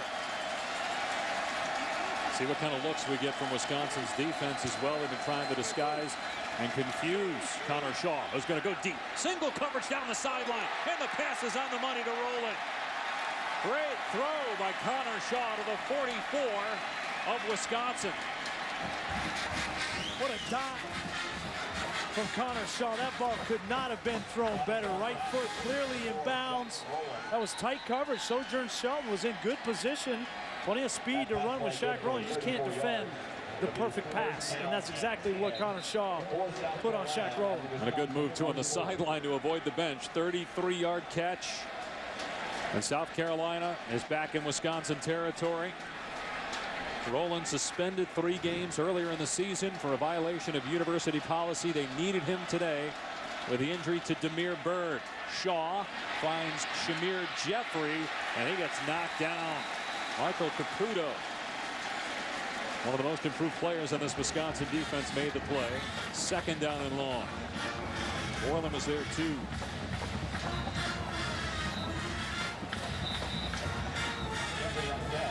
And I don't know what's going to happen after this game for Connor Shaw in the NFL. I know he wants to go to the NFL and have a chance. I think he'll get his chance, but certainly he can look back on his career at South Carolina and say, I did everything I possibly could for my team and laid it all on the line.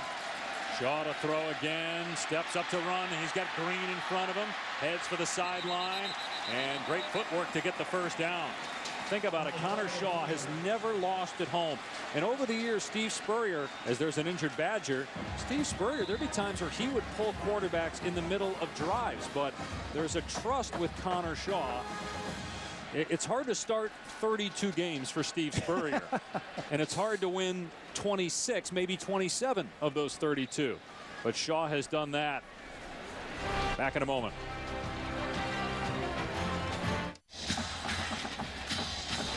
The 2014 Capital One Bowl on ABC. Brought to you by the Quicksilver Card from Capital One. Earn 1.5% cash back on every purchase.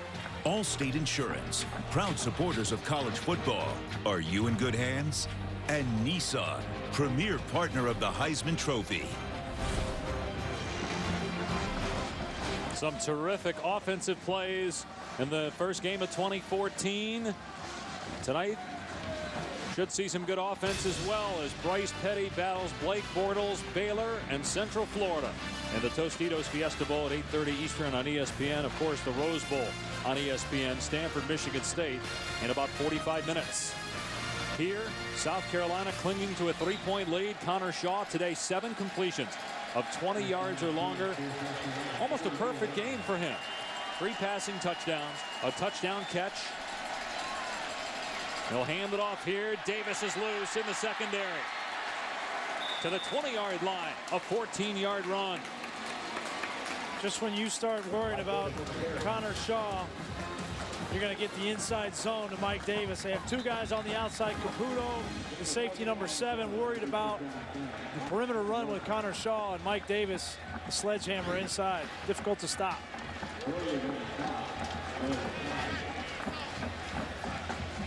11 first downs in the second half for South Carolina.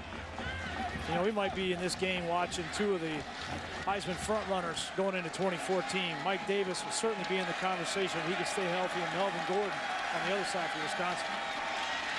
There's Shaw, and he's to the 10 before Borland makes the stop. Close to another first down. It is a first down, so first and goal. Can the Badgers get a stop?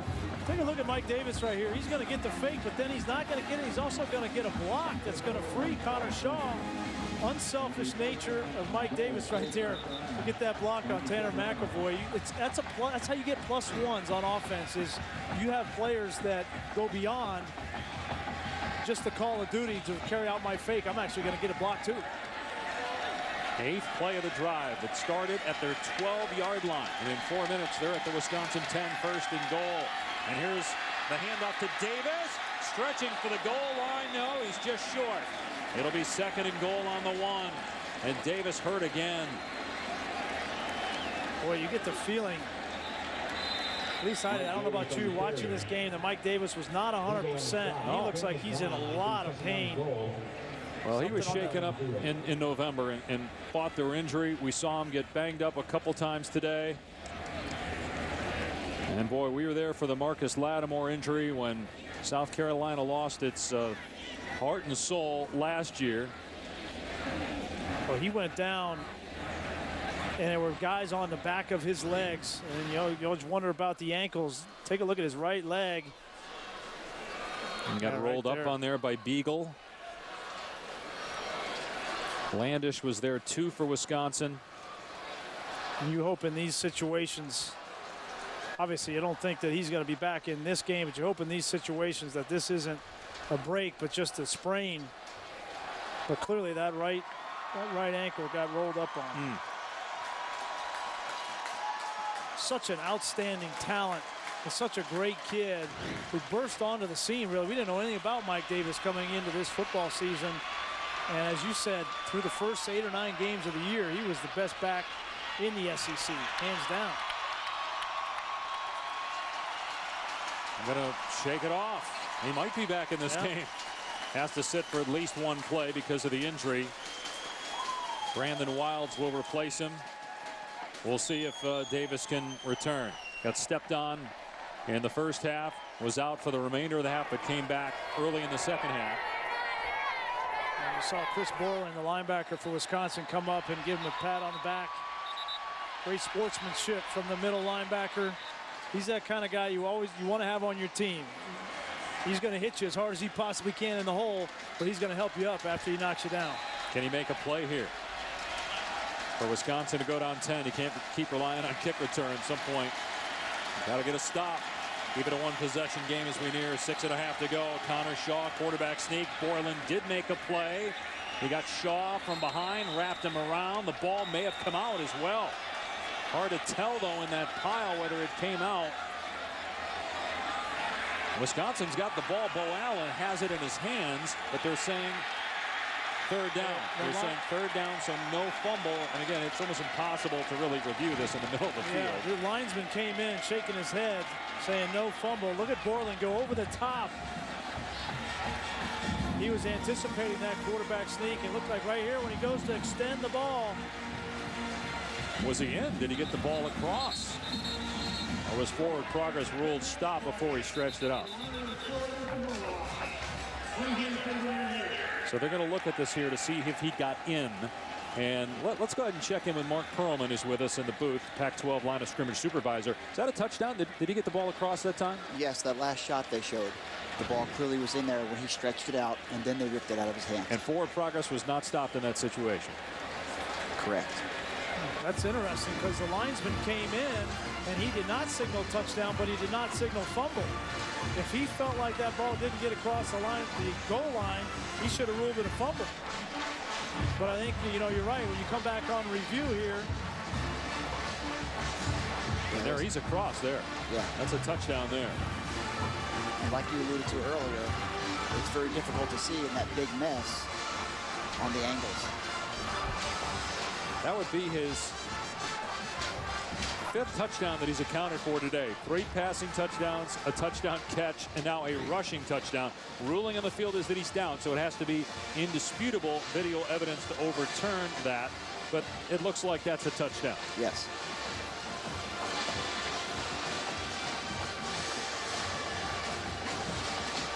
And if that's the case, that puts Wisconsin down 2 scores with 5:48 on the clock and their backup quarterback in the game. And you wonder, can they run the ball? Can they continue with their offense of running Gordon and White if you get down 10 points?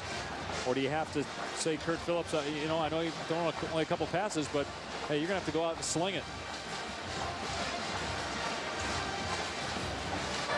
After further review, the runner in full possession of the ball penetrated the end zone. Play results in a touchdown. Timer, set the game clock to 6:22. That's huge for South Carolina. And again, can Wisconsin run its offense with 5:48 down 2 scores, or do they have to rely on Kurt Phillips to make plays throwing the ball? Yeah, I think you're right, but Connor Shaw, what doesn't Connor Shaw do for this team? I mean, all he does is throw the ball with accuracy. He scores touchdowns with his feet inside 2 or 3 yard line, catches touchdowns all year long. Connor Shaw has been the engine that has driven this South Carolina offense and their team for that matter. And it's a credit to him in his last game. He's going out in style.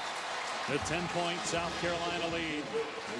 They put time back on the clock. Remember, the clock ran, but since it was overturned and it was a touchdown, they added about 30 seconds onto the clock. And so a 10-point lead. Connor Shaw, another brilliant performance. The kid's thrown 1 interception all year, playing in the SEC, playing Central Florida, playing Clemson. Yeah, an unbelievable year for Connor Shaw. And like I said, I don't know what's going to happen. I know I think he's going to play in the NFLPA postseason game out in California, the All-Star game. And whether he gets a shot as a free agent or something, or gets drafted in the NFL, I don't know. He's actually talked about wanting to go to officer training school. If football doesn't work out, he took a skydiving expedition in the summer with a couple of his friends and fell in love with it. He's talked about getting into parajump school, the Army or Navy. I mean, it's just, what a great story Connor Shaw has been for college football and for South Carolina. It's the kind of kid you want to root for. You think about all the big-name quarterbacks in the SEC, like Johnny Manziel and A.J. McCarron. But Connor Shaw is meaningful to his team and as valuable to his team as any of those guys. Trying to win 11 games for the 3rd straight year. It's never happened before at South Carolina. But they still have to close out Wisconsin. Kenzel Doe just returned to kick 91 yards for a touchdown. And here Doe goes, trying to get to the outside, but South Carolina had the sideline covered that time. Still decent field position around the 31. Watch Florida State take on Auburn in the Vizio BCS National Championship 8 different ways on nearly every network with BCS Megacast. Coverage begins January 6th at 8 on ESPN. For all the ways to watch, visit ESPN.com/Megacast. Our own Tom Luganville will be involved with BCS Film Room and ESPN News. Brian Greasy will be out more from Sports Center and studio throughout the BCS National Championship. Can't wait for that game. It's going to be an unbelievable game. So many subplots and storylines to follow in that game. Florida State, highly ranked defense. Will they be able to slow down that Auburn offense? They're going to run Gordon here. He gets to the 35. How many times can you do that, though? Down 2 scores. Gain of 3. Again, Kurt Phillips coming in for an injured Joel Stabby. Phillips has battled injuries throughout his career. Went 2 straight seasons without playing because of knee injuries. He did play in the Rose Bowl last year. Only 2 passes thrown in the regular season coming into today. And their huddlings, they took a lot of time off the clock there. I'm Andy Ludwig. I'm going to get the screen game involved here. Your best players are your backs, but you need to throw the football and get your quarterback confident. Screen's a great way to do it. And James White has been silent as a receiver today. They're going to hand it off to White here. And White picks a hole and has the first down. To your point, White on the season has 37 catches. Melvin Gordon has just 1. It'll be interesting to see if now is the time where maybe they try to get Gordon involved in the screen game. They're going to go up tempo here. Clock at 5.5 and counting. I think they want to get that first down, and then they were going to get into the no huddle scenario. Your weapons here, obviously outside of the backs, are the tight end Pedersen and Aberderis. Those are the 2 guys. Phillips throws complete to Duckworth, who gets out of bounds at the 48-yard line, a gain of about 4. And if you're Kurt Phillips, your mindset, I got nothing to lose here. It's my last game. My career hasn't gone the way I wanted. I got beat out by Joe Stavi, but I'm going to take my best shot in the bowl game here. I'm not going to hold anything back. Still outside 5 minutes of the clock. Runs on the ready for play. After going out of bounds, Phillips pass deflected by Clowney, incomplete. You know, we talked about the stats, and they may not be there, but as you look at pressures per game for Jadeveon Clowney, the numbers are almost identical from a year ago when he had 13 sacks. You're telling me you wouldn't take that with the first pick? I didn't say that. Don't look at me. You can't double team a guy forever in the NFL. He's going to get his chances, and there's no question he's going to get to the quarterback. I mean, 5 guys to block Clowney and J.J. Watt in Houston. I tell you what, I talked to J.J. Watt before the game. He was excited about the prospect of having that man to protect him a little bit. 3rd down and 6.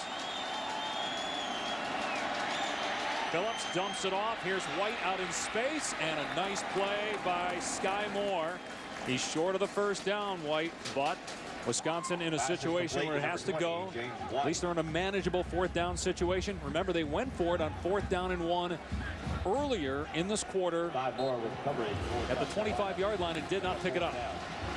Quick snap. Phillips pass deflected, incomplete. South Carolina takes over on downs. They're saying it actually was picked off by Kawan Lewis on the deflection. South Carolina ball regardless. And again, it's you know who. You can't throw the ball quick on the outside and not have to get it around. Jadeveon Clowney looks like it hit his helmet that time. There was 3 defenders that were closing on that route. That pass was doomed from the beginning. But Clowney 6'6". I mean, the throwing lane, it's almost impossible right there, trying to get the ball to Duckworth. And if you don't get Clowney on the ground, you're not going to throw it past him. Barrett's tried to cut him, and Clowney just jumped right over him. The combination of size and athleticism right there, and that's using your head. Literally. Well done. And here's Shaw, and Borland wraps him up, and MMA style takes him to the ground. Wisconsin will use a timeout. So likely the final time that we will see Jadeveon Clowney, and I know the guys Reese and then on SportsCenter, Scott Van Pelt, John Bucharest last night talked about the legacy of Johnny Manziel winning a Heisman Trophy. Well, the expectations were enormous for Jadeveon Clowney after the tackle last year, a year ago in the Outback Bowl. What's his legacy on college football? Well, I think he's changed college football in a lot of ways. I mean, he is that once in a generation kind of talent. We knew that. But the way that he's been defended as offenses try to block him has changed the way that college football has been played against South Carolina. I think he's that combination of talent. Certainly, I think the people that look at him and say your stats weren't good enough this year or he took plays off, I think those are people, quite frankly, that don't know the game, that don't know how players are defended, how they affect games. You look at the numbers that Kelsey Quarles had. You look at how this defense has gotten better as the year has gone on.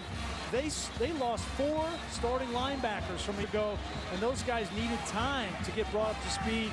Jadeveon Clowney, requires so much attention. He made everybody on that defense better. I think that's how he needs to be judged. Any concern? You get the 2 speeding tickets over the last 3 weeks. Any concern about that if you're a scout or a GM when you're thinking about making him the #1 pick in the draft? Zero. I have zero concern about speeding tickets. That happens to any of us, right? Maybe not 110. Oh, Wilds fumbled the ball. Wisconsin's got it. Wilds coughed it up right to Darius Hillary. The Badgers aren't done yet. They'll look at it to make sure Wilds wasn't down before he coughed it up. There is no quit in number 44 in white. Take a look. Chris Borland comes in, puts his helmet, shoulder pad right on the ball. That's his 15th career forced fumble. Among the all-time leaders in college football with his 15th forced fumble. He's just a football player. He's a playmaker. Remember, we thought Wisconsin was dead and buried in the Arizona State game. He was the one that came up with the fake punt. He's a playmaker in the 4th quarter, and he's done it again. You still have the same issue, though. Your backup quarterback in. Hasn't thrown a lot this year. They're going to run it here, though. Gordon. And Gordon with a nice cutback to the 43. Clock is not your friend. 4.5 and counting, and you used the timeout on defense. 2 left. Again, how many times can you run the ball in this situation? You know, the last series they tried to throw the ball quick, and the throwing lanes were tight. 2 balls tipped from Kurt Phillips. Take a shot down the field to Aberderis. Maybe he goes up and makes a big play. Maybe you get pass interference, but you need a big chunk. Taking a lot of time by huddling there. They go out of the eye. It's Gordon again. Got a gap inside the 30. Gordon to the 25, a first down. The clock will stop as they reset the chains. Derek Watt, JJ's younger brother, fullback, out there blocking for Gordon. That's a 17-yard run. Gordon around 150 rushing yards today. They get up to the line quickly here. Down 10. White is in the backfield, and Phillips will throw. And not a good throw. Incomplete. Trying to hit Jordan Frederick, who appeared open. 3:43 left. Wisconsin down 10. Clowney to the sideline for now. I'm Andy Ludwig calling plays up in the box. I know exactly who's in the game. If Clowney is on the sideline, I'm going to take my shot to throw the football, knowing I don't have as much pressure.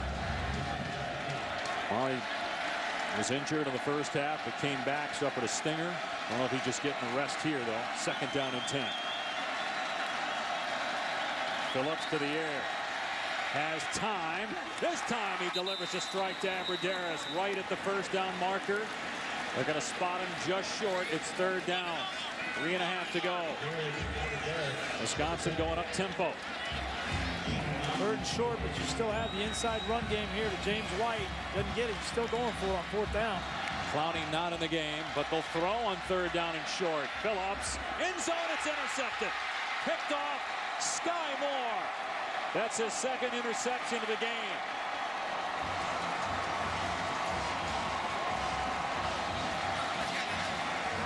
Phillips had Jacob Pedersen. They had exactly what they wanted, a 2-deep defense. He needed to put the ball. You're going to see Pedersen's going to come from outside. The ball needed to be put back here, but it's thrown behind him, and that gave Sky Moore an opportunity to make a great play on the ball. There comes Pedersen. That ball needed to be thrown more towards the goalpost.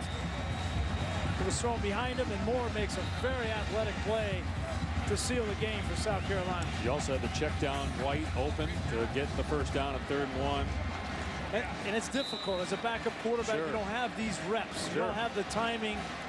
You know, if he had that opportunity, he would throw that ball more towards the goalpost, and they might have had a touchdown. But as it is, give Moore credit for making an outstanding interception. Again, just 2 passes thrown all year for Phillips coming into today. Davis wrapped up. They're trying to rip the ball out. McAvoy makes the tackle. Wisconsin only has 2 timeouts remaining, and they use one here. Fans tune into ESPN3 for the post-game trophy ceremony presented by Capital One immediately following the game. You know, Brian, Steve Spurrier is known for what he did at Florida, obviously winning a national championship. But think about what he's done with his South Carolina program. They win today. It'll be their 3rd straight 11-win season. They never won 11 games in any season prior to 2011. And South Carolina was a program that was a middle-of-the-pack to lower-tier SEC program when he took over. And they're in contention every year now. And he's getting great recruits like Jadeveon Clowney to come play at South Carolina. Well, and next year, it could be the year for them, right? If they can get consistent play from Dylan Thompson.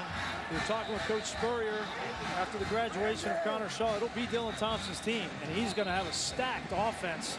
And on the defensive side, they've played so many young players this year. Yes, you're going to lose Quarles. Yes, you're going to lose Clowney. But you're going to have so many young players with experience coming back. South Carolina is going to be a force to be reckoned with in the SEC East. This offensive line, which had its ups and downs, most of them will be back. Only 5 seniors on this team. Connor Shaw pinned by Connor O'Neill. Again, Wisconsin with 1 timeout will use it here, so they're out of timeouts. 3 minutes to go. South Carolina in command with a 10-point lead. All right, in case you're just tuning in, here's what you've missed. 2014 Capital One Bowl. South Carolina get off to a 7-0 lead, but Wisconsin led at halftime because of a missed extra point. Gordon and White with 250 rushing yards, so they set the NCAA record for rushing yards by teammates in a single season.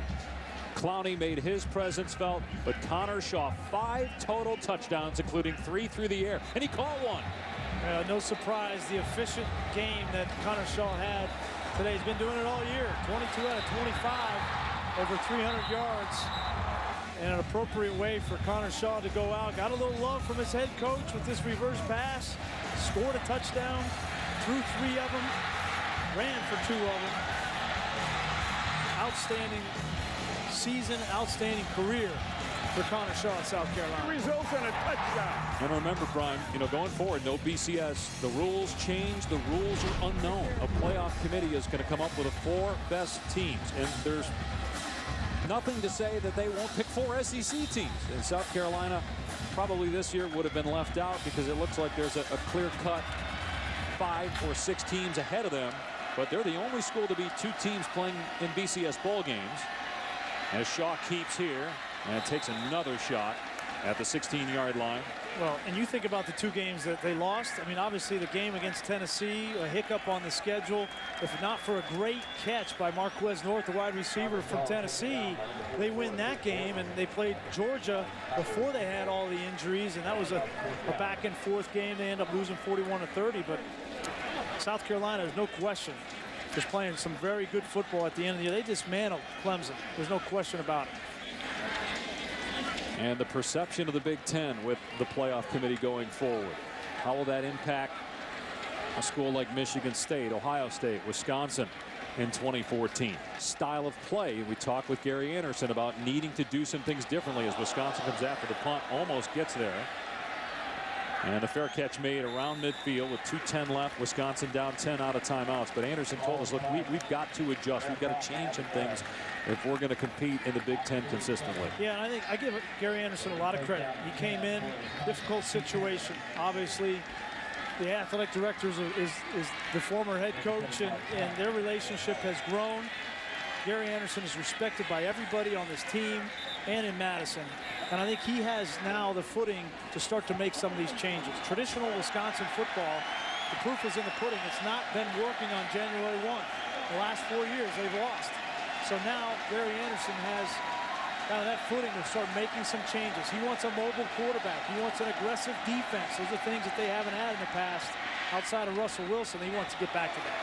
Phillips' pass was thrown out of bounds, but they're going to get Victor Hampton for interference here on Abradaris. That'll be a first down.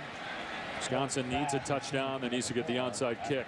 Actually, could get a field goal here on this possession and still recover the onside kick and have a chance to win, but no timeouts. Pass interference, defense number 27, holding the receiver. First down spot of the foul. Now put the ball around the 44-yard line. He's taken a couple of shots underneath on Victor Hampton, and Victor Hampton's one of those corners, very aggressive, loves to jump routes. even in this situation, I think he'd jump. If I'm Wisconsin, I'm going to throw a double move right now to Aberderis on Victor Hampton, see if I can get him to bite. He's in press coverage. Keep an eye on it here at the bottom of your screen. Phillips trying to set up a screen instead of the tight end, and Pedersen is loose. He's to the 30-yard line. Another first down, so the clock will stop to move the chains. 1:58 left. No timeouts for the Badgers. Clock starts on the ready for play. Phillips going to work. And again, Clowney knocks it down as merits the unenviable and impossible task of trying to keep Clowney from getting off his feet. Everybody talks about the sacks, but as a quarterback, this is just as frustrating. You got a guy wide open on a bubble screen or on a slant, and you try to throw the ball in the direction of Clowney, and at 6'6", and with that wingspan, very difficult. So the clock stopped on the incompletion with 1:50 left. 3 passes have been knocked down by backup Kurt Phillips. Stavi went out with an injury after he took a hit from Hampton on a run play. Here comes Clowney, and Phillips got rid of it. And White wrapped up. Clock running. Tackle made by Gerald Dixon. They only got a few yards there, so they got to hurry. Clowney will head to the sideline. 3rd down and long. 1.5 minutes left. Badgers down 10.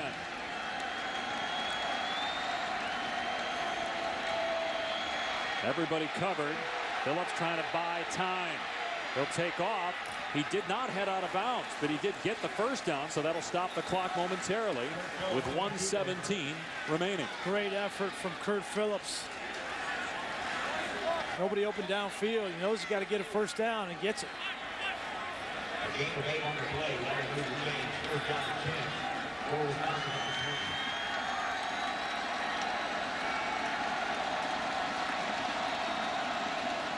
Short throw by Phillips, caught by Doe, and he steps out of bounds.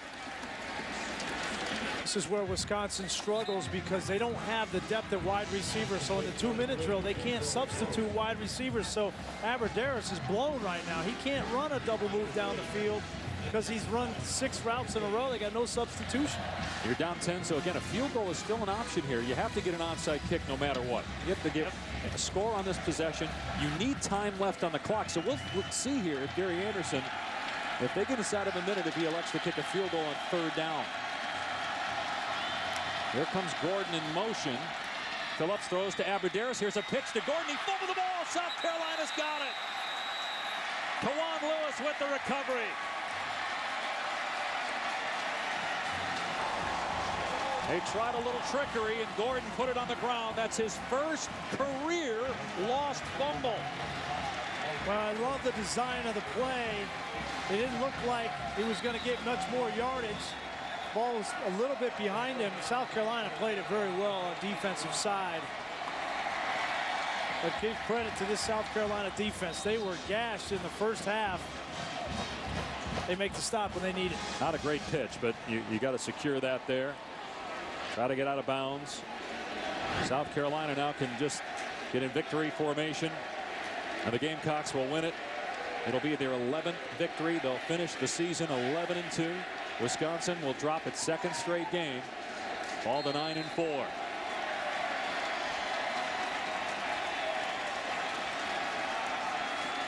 Connor Shaw, our Capital One player of the game. He threw only 3 incompletions. He did have a fumble, but Wisconsin was unable to capitalize. 3 touchdowns, over 300 passing yards, a rushing touchdown, and a receiving touchdown in his final game. Kind of fitting way for him to go out.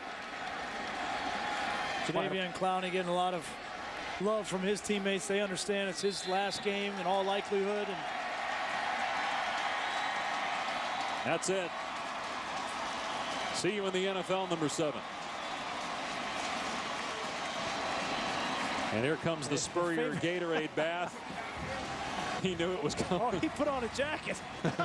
And he put his head, the hoodie up so he wouldn't get it caught in the back of his neck. It was proper planning from the head ball coach. I think Clowney wanted to get that in after some of Spurrier's speeding ticket remarks that he'd be able to pay for those tickets and pay for driving school January 2nd. 3rd consecutive 11-win season, first time in school history.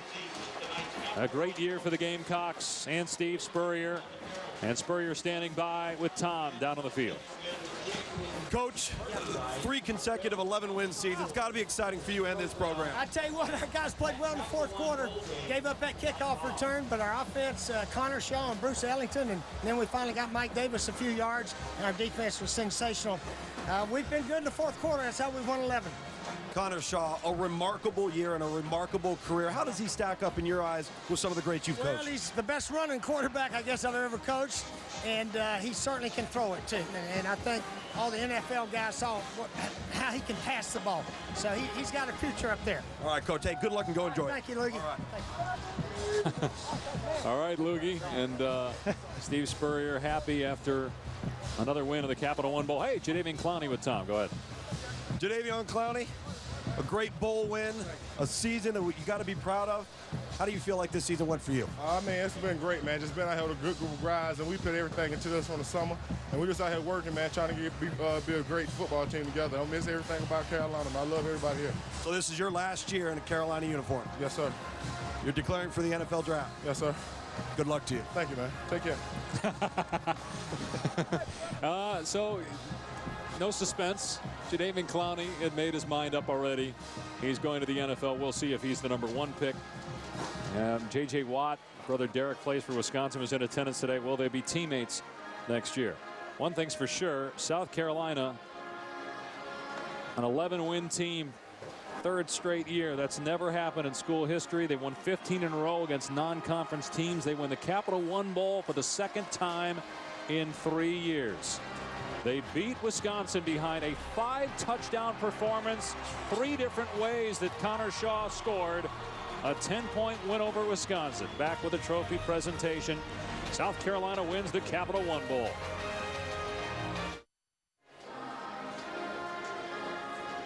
South Carolina wins the Capital One Bowl for the 2nd time in 3 years, beating Wisconsin 34-24. Connor Shaw, 3 touchdowns passing, 1 receiving touchdown, 1 rushing touchdown. Jadeveon Clowney made his presence felt on the defensive end as Steve Spurrier, in his 300th game as a college coach, beats the Badgers. You heard Jadeveon Clowney just earlier declare to Tom Luganville live here on ABC that he will forego his final 2 seasons at South Carolina and 2 great careers NFL. come to an end here with Connor Shaw and what he's accomplished at the University of South Carolina. Nothing was given to him. He earned everything he got. Took over from Stephen Garcia and had to share time with Dylan Thompson, but persevered. His warrior mentality, persevered in the end, and I think it's a great way to end his career. South Carolina wins at 34-24. Good year for Wisconsin, but the Badgers lose their final 2 games and finish 9-4. South Carolina improves to 11-2. Let's go to Tom Luganville. Thank you very much, Dave. Congratulations to South Carolina, the champion of the Capital One Bowl. Kevin Borgman of the Capital One Bowl, taking away with the MVP trophy. Excuse me, the winning coach trophy. On behalf of the Capital One Bowl, I'm pleased to present the George L. Stewart Senior Championship Trophy to Steve Spurrier and the South Carolina Gamecocks.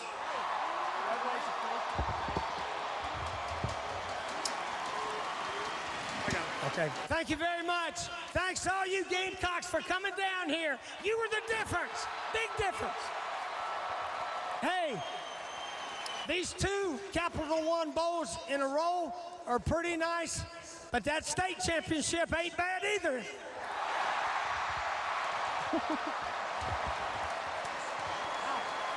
Coach, how important is this win for your program and for these seniors?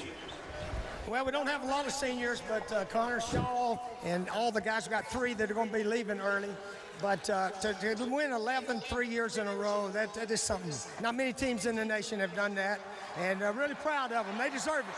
Speaking of our MVP, Connor Shaw, let me introduce Tony Massey, president of Florida Citrus Sports. Most valuable player, Connor Shaw. Best quarterback in school history, maybe the best in the country today. I think your coach likes the mic. I think he could do our job. What do you think?